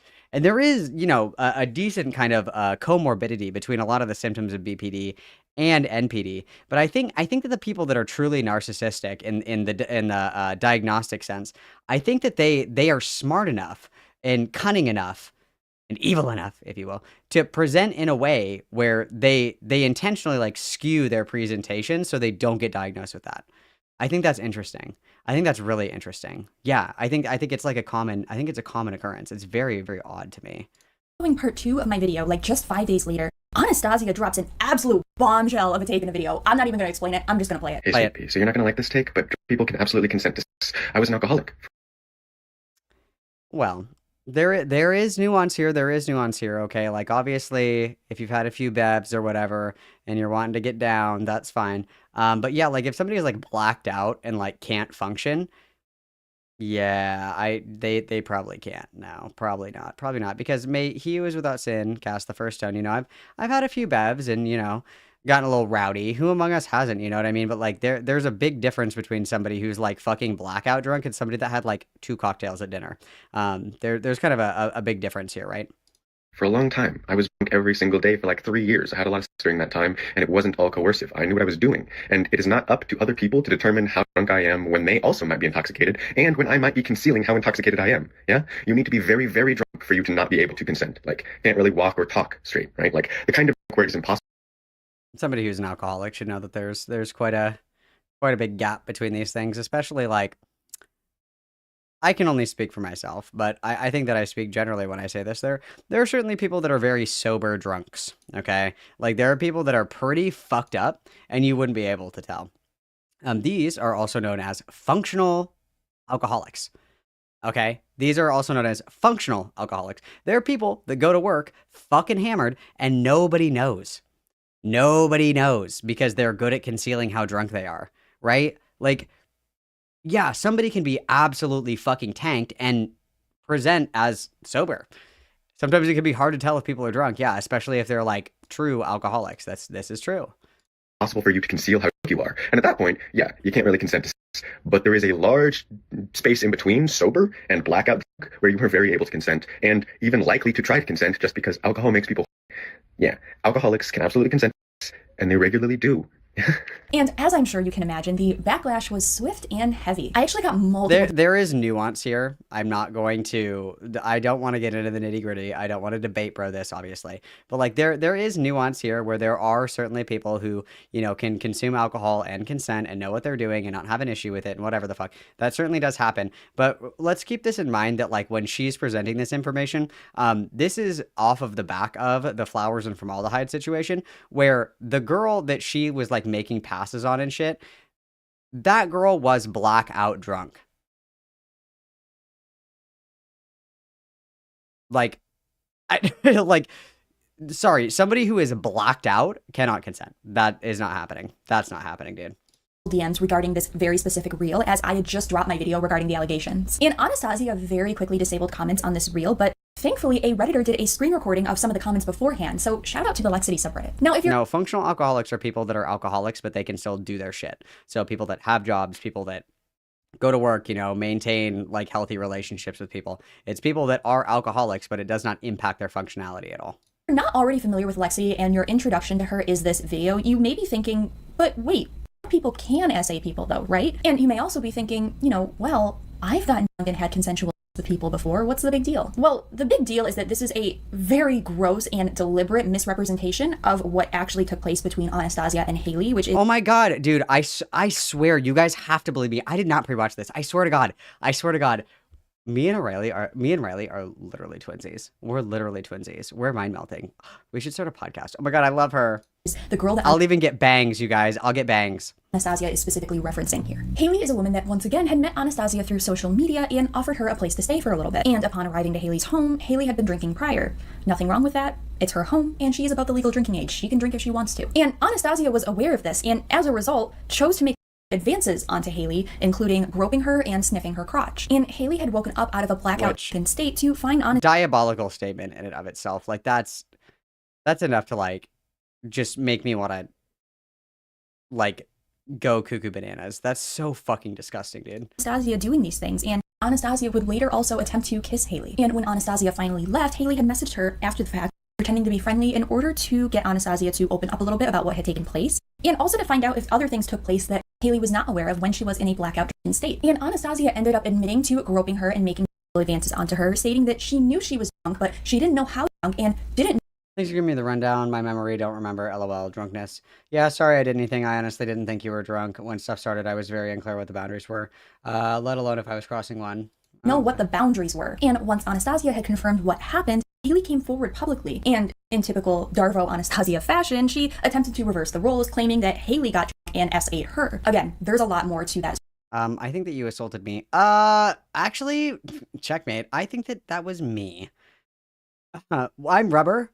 Or excuse me, you're rubber, or no, I have it backwards. I'm rubber, you're glue. Everything that you say bounces off of me and sticks to you. Fuck you, bitch. What a great comeback. Story, part 2. Watch my video series. Seriously, there's a whole lot more there, but that's just a very, very brief summary. But yet she only ever claims that she was SA'd after Haley came forward with her allegations, and she did the same thing with Marcy as well. She claims that there's a large space between being sober and blackout where you're still able to consent to even if you're intoxicated. First of all, Haley was blackout drunk, but even if she wasn't and she was just mildly drunk, you still admitted to knowing she was drunk and not knowing what the boundaries were. Look, I know there's a little bit of nuance when it comes to alcohol and right? Like a lot of people, couples especially, drink and have intimate relations. You know, people go out to bars and clubs and they drink and they go home with people and become intimate consensually. Like, I'm not saying that you can never consent to intimate relationships just because you drink, but there's a stark difference between a couple with long established boundaries having some drinks and being intimate, and Anastasia meeting someone for the first time after talking to them through social media, going to their house, seeing they're in a drunken state, and still choosing to make advances onto them while they're blacked out not knowing what the boundaries were. That is predatory. And Anastasia was sober, by the way. She was sober. And not to mention, at this time, Marcella and Marcy had already come forward publicly with allegations. Riley does go a little heavy on the censoring. I agree. She does go a little heavy on the censoring, but that's okay. We respect all of our queens. Against her. And this interaction between her and Haley took place just a couple weeks following those allegations. Do you know what the very, very last thing I would be doing after I had multiple and SA allegations made against me would be? Coming onto a drunk girl that I just met and not knowing what the boundaries were. At that point, like, even if that person had like just a sip of alcohol, whether they were like mildly drunk or blackout drunk, I wouldn't be laying a finger on that. Great point. Like, really brave take, you guys. If you ever find yourself in a situation, and I pray to God that you don't, if you ever find yourself in a situation where you have multiple rape allegations against you, the bar is so embarrassingly low. It is incredible. It is like a talent to not be able to surpass it, right? Like, you have been accused of rape. The next logical step is don't rape. Like, literally, that's quite literally all you have to do is like, don't do it again. Like, that's crazy. If somebody was like, dude, you know, I'm accusing you of leaking DMs. And I'm like, well, you know what? I'm going to leak DMs even harder now. It's like, you just got accused of this. Why would you do it again? I don't understand. It's crazy. That person. I would be on opposite sides of the couch. Yet here Anastasia is in a picture with Haley all over her. And yet Anastasia deemed it okay to cross that boundary and then later admit to it over text and then uses the Darvo method to reverse the roles against Haley. So yeah, with that context, you can now see why this post sparked a lot of controversy and outrage. And she doubled down on this, and these posts are still publicly available with disabled comments. She is so incredibly spiteful that she will continue to dig her own grave publicly and just silence people who disagree with her instead of doing what most people would do in that situation and just delete the post, which I think is pretty revealing. Or just like stop fucking talking about it. That's another thing. Like, again, we must learn, like, it is a tried and true method that if you're like in hot water, you stop incriminating yourself. That's why everybody says, like, don't talk to the cops. Because everything that you say is added to the rapport of things that you've already said, and then they're compared against each other, and you fuck yourself. Like, the safest option, if you're ever in trouble, is just like, shut the fuck up for a little bit, get your ducks in a row, collect your thoughts, and then go from there. Like, I don't understand, like, this is, again, I'm not saying, like, I don't even know how to phrase this appropriately. Like, it's actually incredibly easy. Like, the two steps here are like, stop talking about it and then don't do it again. Whatever it is. It's very simple. It's very, very simple. But we can't do it. I don't understand it. I don't understand it at all. Of the type of person that Anastasia is. April 30th, she posts another like super odd take. Hey, Sweet Pea, so if you think that gender and sex are the same thing, why do you think that it is normal to color code your children so that strangers know what their genders look like? You know, in my system, one where gender and sex are separate things, dressing your children doesn't let strangers know what their genders look like, because that's a weird thing for you to want strangers. I hate this conflation, one, because everybody that makes this argument sounds like a fucking pervert. But also, like sex and gender are very highly correlated, because what is gender other than sociological extrapolations of biological sex? Gender are roles and expectations that are associated with characteristics related to biological sex. Like, obviously, you see a woman and you're not just like, oh my God, I bet her ovaries are so fertile right now. Like, wow. I bet that she has wonderfully healthy fallopian tubes.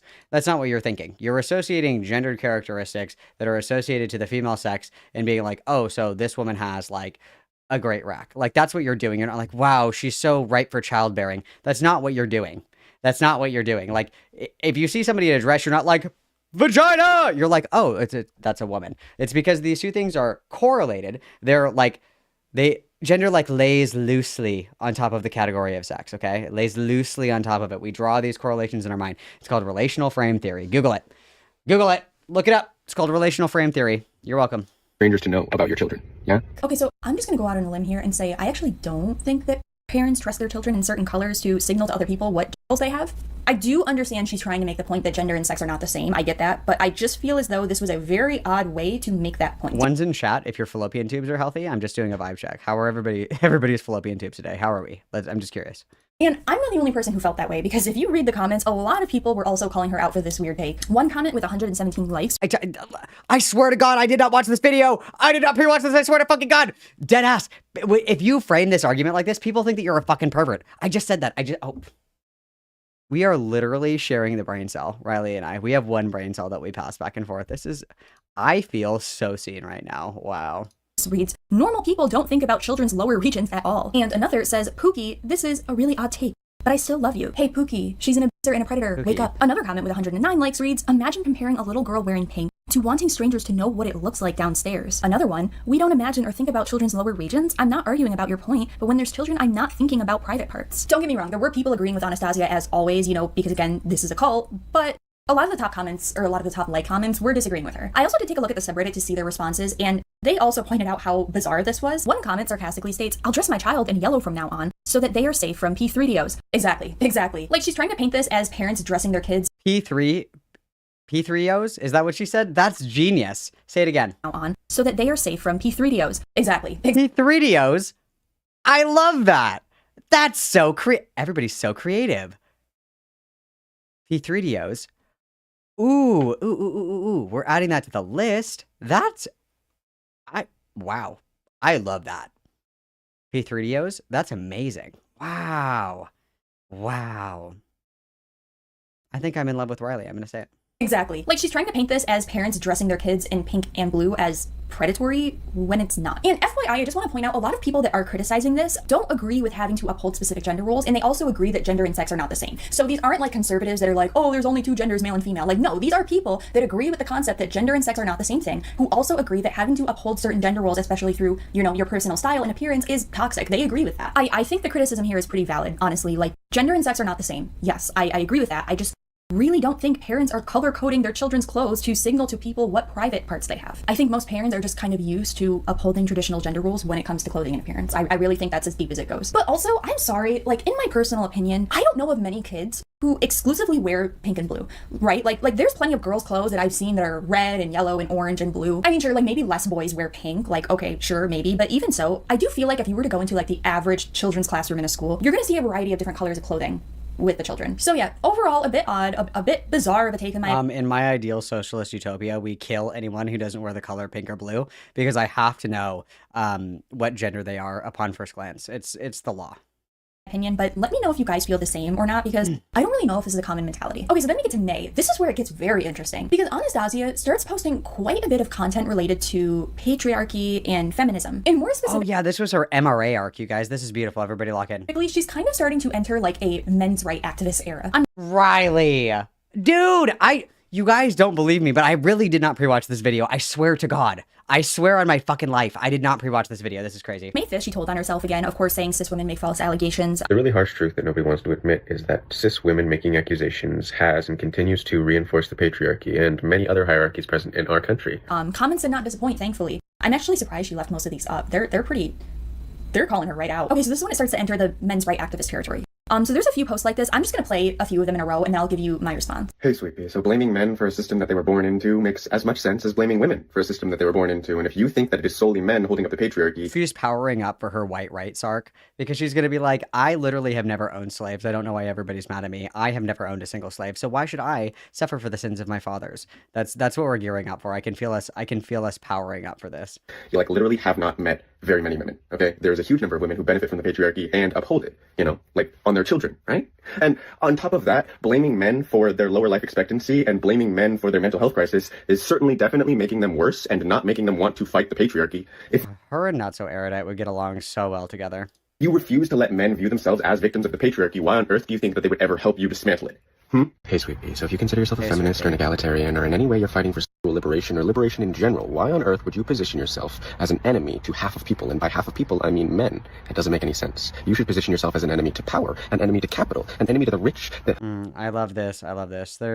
There's no white power versus black power. There's only working class power against capitalist power. She gets all of her takes from like communist memes, which is actually really funny because she has such a service level engagement with all of these topics. It's actually quite funny because intersectionality is like a core principle of like a leftist thought. And intersectionality is something that plays a really heavy role in kind of analyzing the way that different power structures like keep people marginalized with it's like, I'm not going to talk about my politics, but this is a very class reductionist take. But it's like if you just Googled what the definition of class reductionism is, and then you made it your entire personality. Like you didn't do any more reading on the subject. You literally just like AI, chat GPT'd what is class reductionism, and then you built your entire personality around it for a few weeks.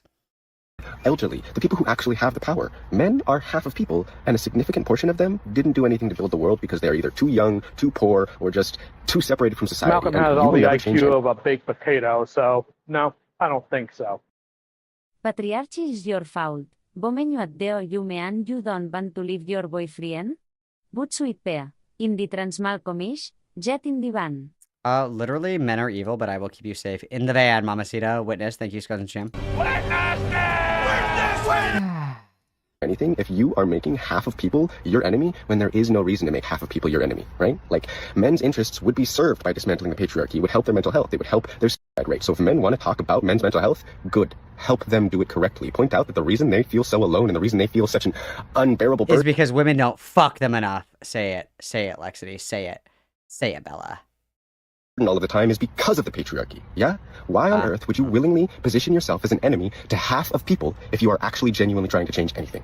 That doesn't make sense. Yeah, it doesn't They make should any be your friends sense. and allies because Stupid they are. women. Now, if you go to most of these posts, comments have been completely disabled, and it's not hard to understand why. Here's the thing. Yes, Idiot patriarchy does negatively affect men as well as women, even if men don't really realize it. That said, it's still a system created by men that very much benefits men. Obviously, much more so. Well, yeah, the question is, like, who is it created to benefit, and do people still reap the benefit of that right now, right? That is more so the question. It's like, yes, you did not build the system per se, but you are opposed to dismantling the system because you actively benefit from it. So that's kind of like the argument that's made. Like, obviously, she wouldn't know that, but I love people that watch, like, a TikTok about, like, Karl Marx, and then they're like, oh my god, that's me. You know, it's crazy. It's crazy. Than women, right? Like, women mostly do not benefit from it unless they have like pretty privilege, and even then they can only benefit so much. Plus the whole, men's mental health and male loneliness epidemic, like, okay, I get it. But you're saying that women are just as responsible for upholding the patriarchy and that we are positioning ourselves as the enemy against men, when in reality, men are actively trying to take away our ability to make choices for ourselves so that we can go back to a time. She's not wrong. The other thing too that I do like to point out, and this is true, and if you disagree with me, you're wrong and stupid. There are women that uphold patriarchy. They don't necessarily directly benefit from it, i.e., pick-me girls. They don't even really necessarily benefit from patriarchy at all. But they will uphold it, right? That like men who don't fit into this masculine category of, traditional masculinity, they're not man enough, they're bitches, they're pussies, they're little babies, whatever the fuck. Or even women that will target other women who step out of line of the patriarchal expectation of what it means to be a woman. You're too butch, your boobs are too small, your hair is too short, you're too ugly, you're too fat, you're not skinny enough, you're not hot enough, you don't want to raise a family, you don't want to be a mom. There are certainly women that enforce patriarchy, but I do not believe that it's possible necessarily I'm sure that you could convince me of a couple of offhand examples, but generally speaking, women don't benefit from patriarchy a la pick-me's, because a la pick-me's are the people that spend all of their time upholding and maintaining patriarchy, but they get no benefit from it, because pick-me's are universally disliked, usually by their own communities, and they're only liked by a very small subsection of the opposing community. So, for example, people think of Just Pearly Things. Women hate Just Pearly Things because she hates women, like crazy, right? But only a very select portion of men like Just Pearly Things. The rest of them are like, she's annoying, she's a grifter, she's fat, she's not pretty enough, she's too tall, whatever it may be.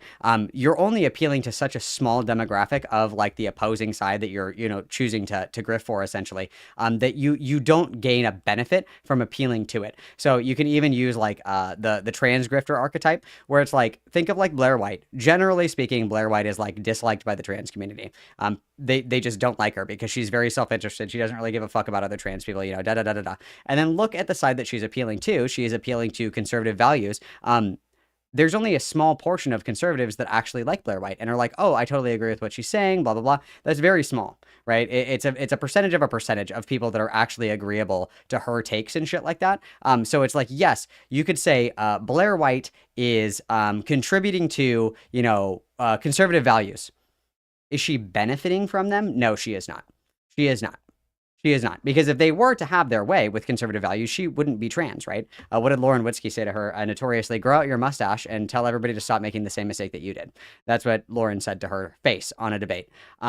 same thing for women who are pick me's for men's causes like Just Pearly Things. If there was the ideal patriarchy, the way that Just Pearly Things advocates for, Just Pearly Things would be a cat lady that died alone, because she does not appeal to the male gaze. She's not conventionally attractive, and she's somebody that doesn't have anything to bring to the table as far as like a quote unquote good woman. She doesn't cook, she doesn't clean, she has a college degree. She's not like a meek woman that stays at home. She's tall as fuck. She's pretty fucking manly. She's very aggressive verbally. Like, if she were to live under the system of patriarchy, she would not benefit from it at all. So I agree that there are women that contribute to patriarchy, but I do not think that it's possible, generally speaking, for women to directly benefit from patriarchy, because they are appealing to such a niche minority of people that would ever like agree with their sentiments in reinforcing the patriarchy. Where women are entirely reliant on men. Men are not interested in dismantling the patriarchy. Men are interested in upholding it. Yes, a lot of men unfortunately take their lives, and men's mental health is a real issue. But what you're not understanding, Anastasia, is that men blame those issues on us. They blame it on us being able to work, to have fair wages, to be able to vote, to be able to have reproductive rights. We had finally gotten to a place where women not only no longer had to rely on men for survival, but in a lot of households are actually out-earning the men. You do understand there's a reason why Roe versus Wade was overturned, right? Women also outperform men at college, by the way. That's something that's interesting as well. Women are outperforming men in college, and women are also, they're kind of like destroying the inequity between men and women in academic fields. So men are actually falling quite behind. Just fun fact. The government is not only trying to get rid of abortion access, they're also trying to get rid of most forms of birth control. And no, it's not because they're pro-life. It's because if women have no control over their bodies and their reproductive rights, they are forced to rely on men for survival. Men do not want to align themselves with us and dismantle the patriarchy, Anastasia. They want to uphold the patriarchy and retreat back to a time where women were entirely subservient to men. Back when America was great. You sit here and you say, why are you positioning yourself against men instead of the people in power? Who do you think the people in power are, Anastasia? Who do you think the people in power are? Who? Because if more women were in power, we probably wouldn't. I would be scared to ask her that question. I wonder what she thinks about conspiracy theories about the J-Boys. Has anybody ever asked her about that? I bet she has some crazy shit to say about the conspiracy theories about the J-Boys. I bet that she does. Not be in this position. So many women are now just refusing to sleep with men following the election because they know that they will no longer have reproductive rights. And, for the ignorant men that will be like, oh. As Cardi B once said, broke boys don't deserve no pussy. And then everybody said, I know that's right. Very important. Write that down. Oh, well, there's birth control. No, asshole, they're actually trying to take that away too. Even if you look at social media right now, it's not hard to see that men feel far more emboldened to be outright misogynistic, to degrade women, to threaten them, to assault them, especially following this election and everything that has transpired. We choose the bear every single time. Every single time. So yes, Anya, they are the enemy, actually, they are. And you're asking women to do this in a time— Yeah, true, I hate all men, let's go. I'm like this, where day by day it gets increasingly more dangerous for women because of men. You look like an absolute clown, Anastasia. You are, like, this is so incredible. She's literally just asking questions. She's like, isn't it kind of weird, that so many people that consolidate all the wealth just happen to be of a certain demographic? I'm just asking questions, guys. I bet she has some really interesting thoughts and feelings about the J-Boy conspiracies. Incredibly tone deaf, and you deserve to get clowned on for this. You do. I can't harp on this subject for too long, or else I'll just get really angry, so let's just move on. May 13th, post a reel about love bombing. Hey, sweet pea, so are they love bombing you, or are you just not used to people genuinely showing you affection? Because it isn't love bombing for people to just want to display how much they like you and take care of you. It's only love bombing if they strategically deny you affection after getting you used to it in order to get you to do things. No, it actually is love bombing when it's you, Anastasia. It is. You love bomb and emotionally manipulate your victims before you terrorize and abuse them. On May 16th, she makes a post about how her partner is fat, and I only noted this because the first 4 top comments, which have thousands of likes, are asking if her partner knows that she uses and essays women. Which is a good question, actually. Does she know? I have a very difficult time believing that she doesn't know, since she's the one moderating your live streams, where she will have to filter out comments calling you out for being an abuser and essaying people. And if it is true that she has a kid, I hope to God, a God that I don't believe in, that kid is not being exposed to you, because you will literally give that child PTSD, just like you gave your victims PTSD. And in hindsight, with everything that's happened recently, I really do hope that child is okay and safe, if they exist. May 20th, she makes an incredibly self-unaware— Also, true, have we considered that maybe she's lying about all of this? True. Maybe her girlfriend just goes to a different school, and that's why we have never seen her. It's possible. Post. Hey, sweet pea, so I didn't know that this needed to be said, but you can do things after work. Like, I don't care if you have work, I still want to hang out. I don't know why it's so difficult for me to find anyone who wants to go out of their way at all to, like, make plans with me. Girl, have you ever had a real fucking job? When I'm all done for the day, it's time to vegetate, okay? I'm not trying to go on a manic pixie dream girl fucking rape van extravaganza to the beach and shit. Sorry, bitch. You could wait. You can schedule in advance. You can send me, like, a Google Calendar invite or something if you want to do that. I'm not just gonna, like, drop everything that I'm doing to go and crash the fuck out with you in the middle of the day. Because, like, I'm not particular about what we do. We could go to a park, we could go to dinner, we could go grocery shopping. I have no idea why it is so difficult for me to find adult humans who make plans and then execute them the day that they plan them. Like, why is that unusual? I do that all the time. Girl, you don't even have a job. What are you talking about? Yeah. What are you talking about? What? I did not pre-watch. You have to believe me. You have to believe me. I swear to God, you guys. No, people want to hang out with me after work, says the full-time content creator who does nothing all day except post This is gas so takes and embarrassing. it's women. When I was still working an in-person job, the very last thing I wanted to do after an 11-hour shift with what very little time I had to myself before I had to go in and do it the next day is hang out with people after my shift. And some people have to work upwards of 60 hours a week just to make ends meet in this economy. So, you know, I'm going to go take a shot in the dark and say that you probably never worked a full-time job in your life, Anastasia. Like, I can't even imagine you being able to uphold a part-time job, honestly. Like, you just don't have the coping skills to be able to deal with the challenges that come with having a job and dealing with customers. Like, you don't possess those skills. So I truly cannot imagine you ever actually worked a job or held down a job in your life. And I think if you certainly did not. have a job in the past, you would be able to understand why people wouldn't want to spend what little free time they have after work with you to listen to you spew brain rot for hours. Okay, so we're gonna just jump ahead because honestly, most of her posts between now and like the end of June are pretty redundant. Like, you know, she's posting the same stuff about, oh, men are victims, don't believe cis women when they make allegations, the, you know, same old bullshit that I really don't have the patience for. So then we get to June 21st, where Anastasia announces that she is engaged. She also announces that she's polyamorous, which, you know, whatever, we already knew that, but then says monogamy is the same as ownership. Hey, sweet pea. So I'm polyamorous and engaged, and if you can't imagine me wanting to sleep with other people without it meaning I love my partner less, then you don't have a definition of love outside of ownership. Like, I'm not saying monogamous relationships are wrong. I'm saying you should be able to imagine a definition of love that isn't owning them, because that's weird. And she disabled Exclusivity is not ownership. Like, there is, you know, you have like exclusive relationships with people in your life. Like, you have a friend that likes this thing. That is like kind of an exclusive thing. Monogamous relationships are not ownership. They're exclusive. It means that this is something that is special and unique for us. The same way that, like, if you have like a special pet name for one of your partners, that is an exclusive relationship. It is not ownership of that word or of that name. It is an exclusive thing that you share with one person. That's what that means. But bold comments on this one too. Epistemology or But whatever. guess what? This engagement didn't last very long. No, in fact, like it a lasted day. a mere few days before it all fell apart, which was inevitable and honestly not surprising in the slightest. But this is when it actually gets really dark, because there were some live stream clips that were taken following the whole ending of the engagement, Oh, wow. Tell me where about it. Anastasia kind of cryptically explains what took place and why things fell apart. Like she met me. She met me. And who I was a person who talked about their life on the internet, right? That's who I was. I'm still that. She's mad at me for being who I am, which is like, off, actually, X, like, because you fucking left me after proposing. I know that this might be allergy spray. So that Lexity is also somebody that I believe that I would make a strong argument for being on stimulants while on stream. If you have like a ring light, like let's say I have a light that I put right here. If I look directly into it, my pupils are going to constrict very smallly because my eyes are taking in a lot of light. So your pupils get smaller the more exposed to light they are, so you don't go blind basically.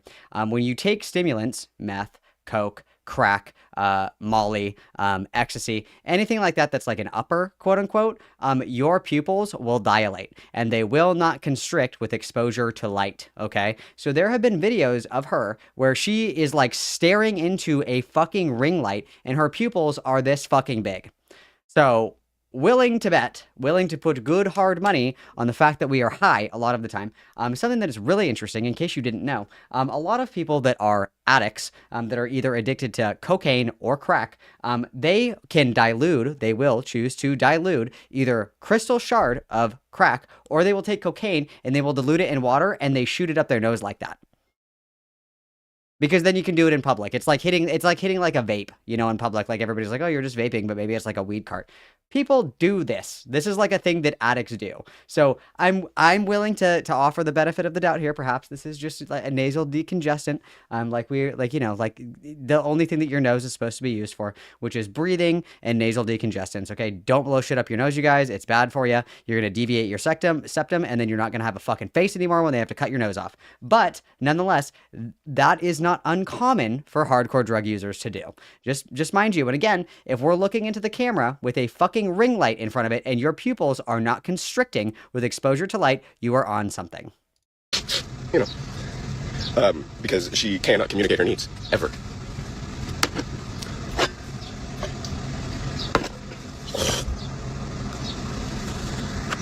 Look at at her fucking She doesn't eyes, like dude. me being online? No, she doesn't like me being online. She specifically doesn't like me doing this, which means talking about my life at all, because it involves her, and she's a narcissist. So anytime Pot meat kettle. anything makes her feel bad about herself, she blames me entirely instead of accepting any responsibility, even though nobody here knows who the she is. Do you know who she is? Do you know who she is? No, you don't. You don't know who she is. So, like... You don't know. And do you know how many times I've tried to block her? I blocked her. I blocked her entire family. Like, and I never say any specifics about her.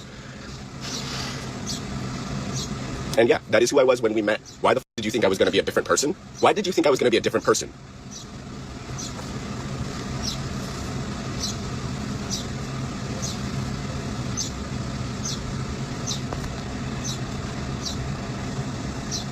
Like, you can just kind of see her eyes she looks geeked. Yeah, if you know someone talks about their life and you don't online and you don't want to be talked about, don't get into that person's life. If you know someone who talks about everything in their life online, who talks about everything online, and you don't want to be talked about online, don't get into that person's life.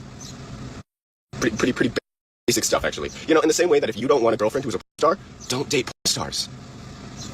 But what people noticed about this live stream is that Also, you know what people love to do on stimulants? They love to yap. Conveniently, that's all we do. Like, keep me away from people that are on stimulants, because I do not have the bandwidth to talk about, like, your entire life story. I don't. Leave me alone. So the signs are adding up, right? The signs are adding up. while Anastasia is talking about what happened, someone comments in the live stream chat and makes some very alarming allegations. They allege that Anastasia lunged on top of them, called them a cunt, and spit in their face. Remember earlier where I mentioned how Anastasia had done that spitting motion towards Marcella, the first... Intensive purposes, no. No. Everybody boo intensive purposes right now. Witness, please. Intensive purposes, no. You can do better. person that came forward. Yeah, I think this is a pattern of behavior. And FYI, I said this in my previous video, but in a lot of states, it's actually considered assault to spit on someone. And as it's felonious assault because it's like you can give people diseases and shit. So in Tulsa, Oklahoma, where Anastasia resides currently, it is considered assault and battery to spit in someone's face. And there is another comment from this person stating Anastasia had been drinking, which is unsurprising because, as I said before, she is an alcoholic. Now, we don't technically know who this person is, but there is quite a bit of speculation that this may be Anastasia's partner, Sarah. And let's be real, all signs point to that likely being the case. It would be extremely odd for, like, just a random person to make allegations like that, especially when Anastasia is literally talking about their relationship struggles. And on top of that, we know that Sarah moderates her live stream, so the fact that this comment went through likely means that the chat was not being moderated, which even more so supports the argument that this is Anna's partner. But I think the most overwhelming piece of evidence that supports this possibility is Anastasia's recent arrest. Yes, she was arrested. And guess what the sweetie was arrested for? Just take a guess. I'll give you a few seconds. Assault on a pregnant woman and resisting arrest, assaulting a police officer. You ready? You ready for it? Domestic assault and battery of a pregnant woman and resisting arrest. The way that my jaw dropped on the floor when I saw this, it's not that I'm surprised. Like, the signs were there 100%, and, you know, it was only a matter of time before something like this happened. But a pregnant woman, assault and battery of a pregnant woman. So she was booked in the Tulsa County Sheriff's Office on July 8th and was released on bail on the 10th, so she's out currently. Which is roaming the streets. And once again, many people have speculated that this may be Anastasia's partner, Sarah, who was the victim of these. It is domestic battery and assault, which would make it a case of DV. And considering, you know, what we believe to be Sarah in the live stream chat, it would make a lot of sense. Where was this? This was in Oklahoma, right? Did they have that law where it's like the mandatory, what's it called? Where you can't, it's like mandatory restraining orders. Oklahoma laws on mandatory restraining orders on DV victims. Because some states have laws where, like, if you're engaged, it's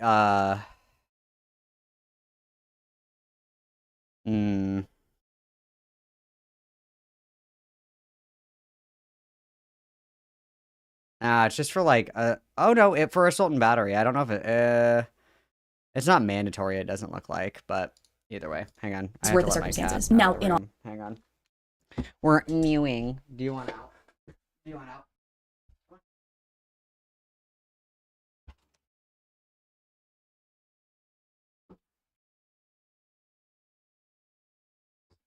I keep the door closed because I like it so hot in here. I like the heat. I'm like a little lizard. In all fairness, Anastasia did state that she was polyamorous and sleeping with other people, so it is also possible that this could just be another partner of hers. We don't have enough information currently to verify if that's actually the case. And another thing I wonder too is perhaps maybe this was the result of Anastasia spitting in Sarah's face. As again, it is considered assault and battery to spit in someone's face in Tulsa, Yes, it is. Oklahoma. I do hope that this was the case, and not that spitting on someone is okay, but at least if that was the scenario, then we know that at least her and the child are okay and safe from harm and not physically injured, likely. But again, we really don't know. This literally just happened don't 2 know. days prior to me filming this video. And Anastasia has been Which is completely awesome. radio silent on all of her social media since the beginning of July. Where they like physically won't let you do the thing that they're asking you to do, and because you didn't do the thing that you're physically unable to do, they'll charge you with resisting arrest. You should never trust resisting arrest as a legitimate charge, because it is never a legitimate charge. That's not true. That's not true at all. ACAB. I think that people that like try to fight the police, they should be automatically enrolled in like the running for the Darwin Awards. Like, I don't know what to say. Like, yeah, dude, yes, I gotta be honest with you guys. ACAB, I get it. As soon as there's some fucking idiot that is like, I don't need a driver's license to drive a car. Actually, I'm not driving, I'm traveling. I'm like, tase that bitch. Enough. Get out the window buster, shatter that shit, tase him, drag him out of the car, back the blue, baby. Like, yeah, if you're assaulting somebody and the cops try to get you off of them, like assuming that, you know, there was like an active domestic violence situation going on and the cops are like, break it up, and then you like swing on the fucking cop, or you're like trying to run away, or you're like trying to kick the cops off of you, that is resisting arrest. Yes, that is a legitimate charge. You're trying to get out of getting in trouble. Hello?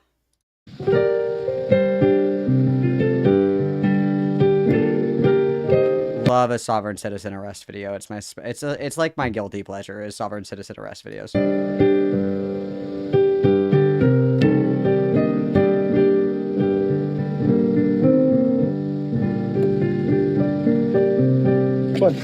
Like, if you're dumb enough to fight the cops, congratulations, you're going to jail, idiot. Or it's like people that like pull out guns on cops and shit like that. It's like, yeah, you're obviously gonna get shot. Yeah, you're certainly gonna get shot if that's the case. Duh. Oh my god, the people that have a state monopoly on violence and basically total immunity.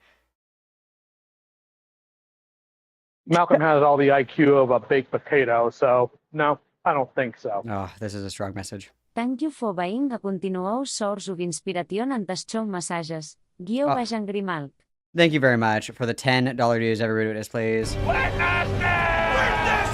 Like, I just, it's, these are people that have a monopoly on violence.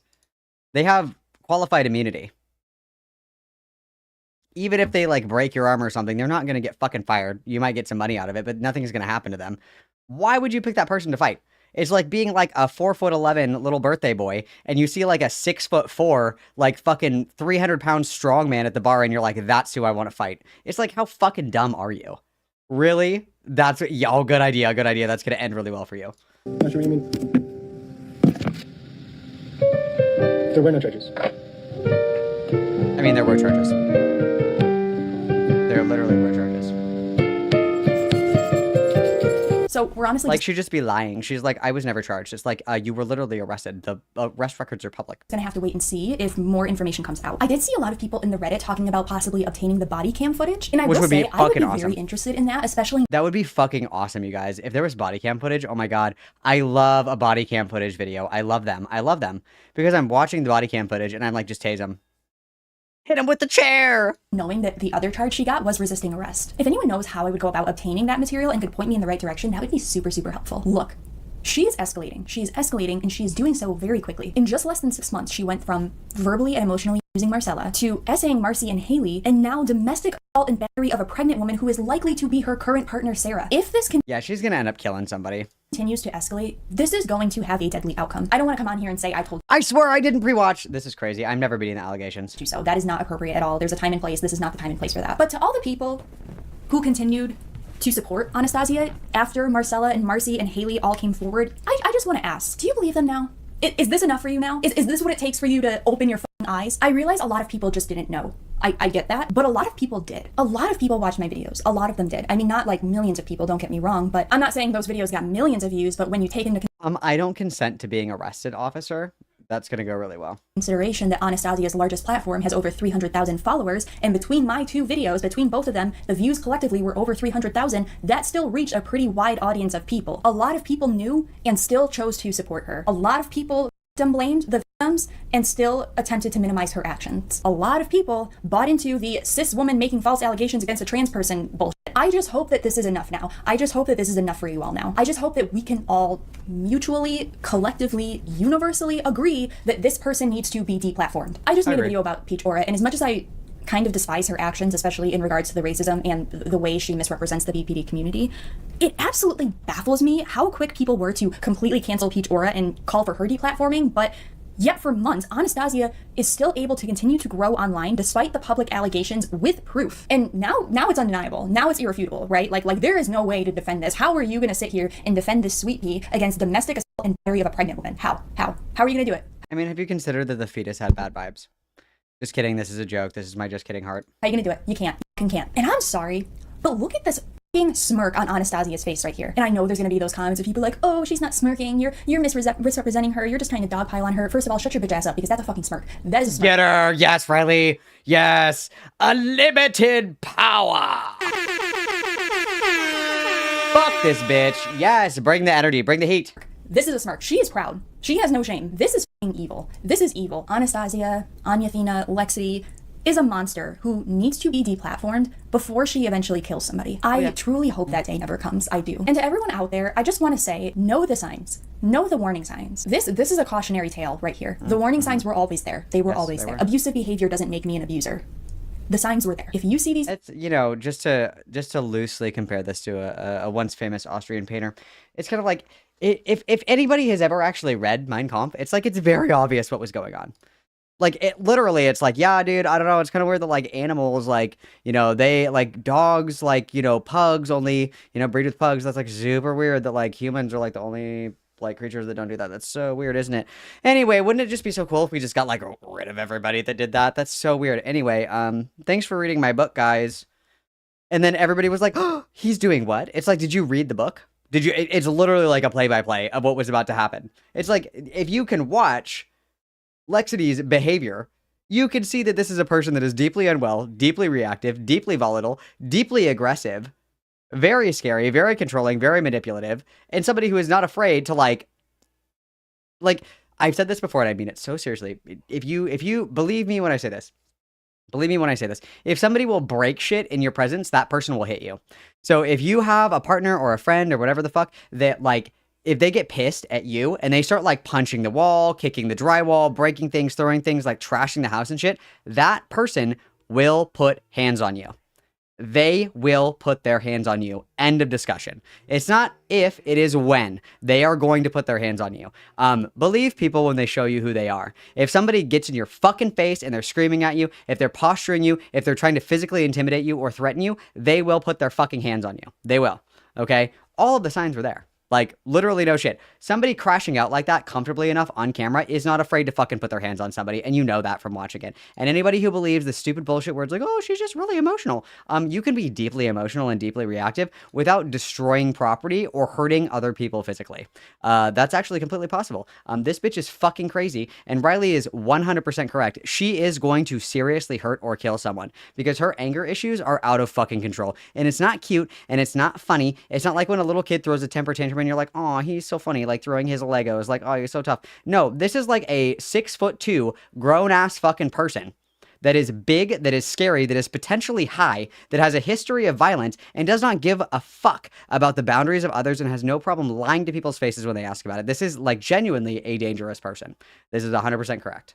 These behaviors, even to a small degree, in any of your own situations, get out now. Get out now and save yourself, because it will escalate. It will not get better. It will only get worse, and you may lose your life as a result. Well, you guys, that's all I got for you. Thank you, Riley. Wow. Never beating the I pre-watched this video allegations, because I did not. I did not. Property destruction is a form of physical intimidation, and if they're willing to destroy your things to try to manipulate your emotions to get the upper hand in a conversation, when that no longer works, they will result to being destructive and aggressive towards you. It is a quick 1, 2, 3. And as mentioned in chat, this is 100% true. If somebody ever chokes you, that person will kill you. Being choked by your partner is a #1 predictor for being killed in a domestic violence incident, because realistically, let's be super real, I don't think, like, allow me to phrase this, like, it's easy to accidentally kill somebody that way. You know, like, obviously, I would say that probably a lot of people that are in like domestic violence situations, they probably don't have the intention to kill someone. It's probably like, I just want to beat this bitch up, like I'm super pissed. They probably don't want to kill that person. I'm sure that there are instances where that has happened. But the lethality of grabbing somebody's neck, you can crush their windpipe, you know, you can hurt their neck and cause permanent damage. Being strangled is actually a traumatic brain injury because you are starving your brain of oxygen that actually can super mega fuck up your brain. If somebody is willing to put their hands around your neck, it exponentially increases your likelihood of dying due to domestic violence. Like, that is like the end of the line. That is like, if somebody ever fucking puts their hands around your neck, they put you in a chokehold, anything like that, run the fuck away. Run the fuck away. Because all it takes is a little bit too much pressure and you're dead. All it takes is grabbing you the wrong way a little bit too hard and you're dead. It's not like, oh, I got punched in the stomach and it, you know, it hurt my stomach or whatever. Also not appropriate, okay? Don't let people put their hands on you. That's not appropriate. But like, it is so easy to accidentally kill somebody fucking around with like their airway and shit. That is very dangerous. Do not let people do that. That is like the #1 thing. That is like the #1 thing, okay? Do not ever let that happen. Obviously, if people want to hit you, you shouldn't be in that relationship, period, right? Domestic violence is not cool, okay? It's not very cash money at all, guys. We do not like domestic violence. But if for whatever reason you find yourself in this situation, he's going to change. He loves me. He says, I'm sorry, baby. You know, he says he's never going to do it again. He only does it when he's drinking, blah, blah, blah, blah, blah. Whatever excuse it may be. And everybody, you know, is ready to leave when they're ready to leave. I am not God. I can't control other people's actions. But even if you are not ready to leave a situation where there is domestic violence, as soon as that motherfucker puts their hands on your neck, you leave. End of discussion. They're not going to change, and in the process of even attempting to change, they're going to kill you on accident. Or maybe on purpose, you never know. But don't let people do that to you. That's crazy. That's crazy. This bitch is going to kill somebody, 100%. 100%. You guys thought Zizians were bad, but... You guys thought that Zizians were bad. Get ready for our new ascending BPD girly. Our new ascending BPD girly. Oh, boy. Wow. What great girl time we had this afternoon, you guys. Wasn't that just lovely? Wasn't that so nice? Wasn't that so nice? Wow. All right, mamacitas. Here's the deal, you guys.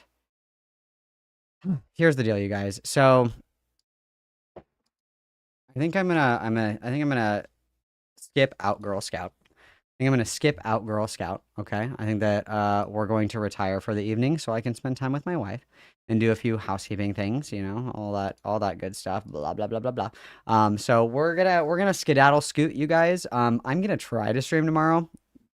I have a lot of stuff to do because I'm getting ready to leave, so I have a lot of stuff to do. If not tomorrow, Friday.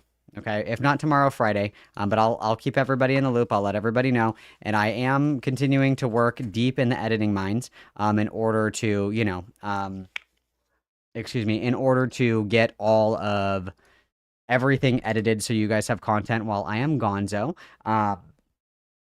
because I will be gonzo for a little bit, you guys. I will be. So, I'm working in the editing mines. I'm gonna get all that stuff for you. I'm gonna get everything, you know, taken care of. Blah blah blah.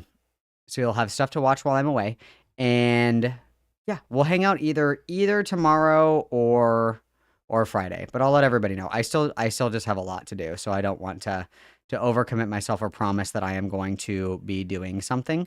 If I have other shit that I have to do, because my priority is getting ready to leave, and my priority is, you know, getting everything in order so you guys have shit to do while I'm gone. That's my priority. Girl time today, girl time tomorrow, girl time forever. Okay.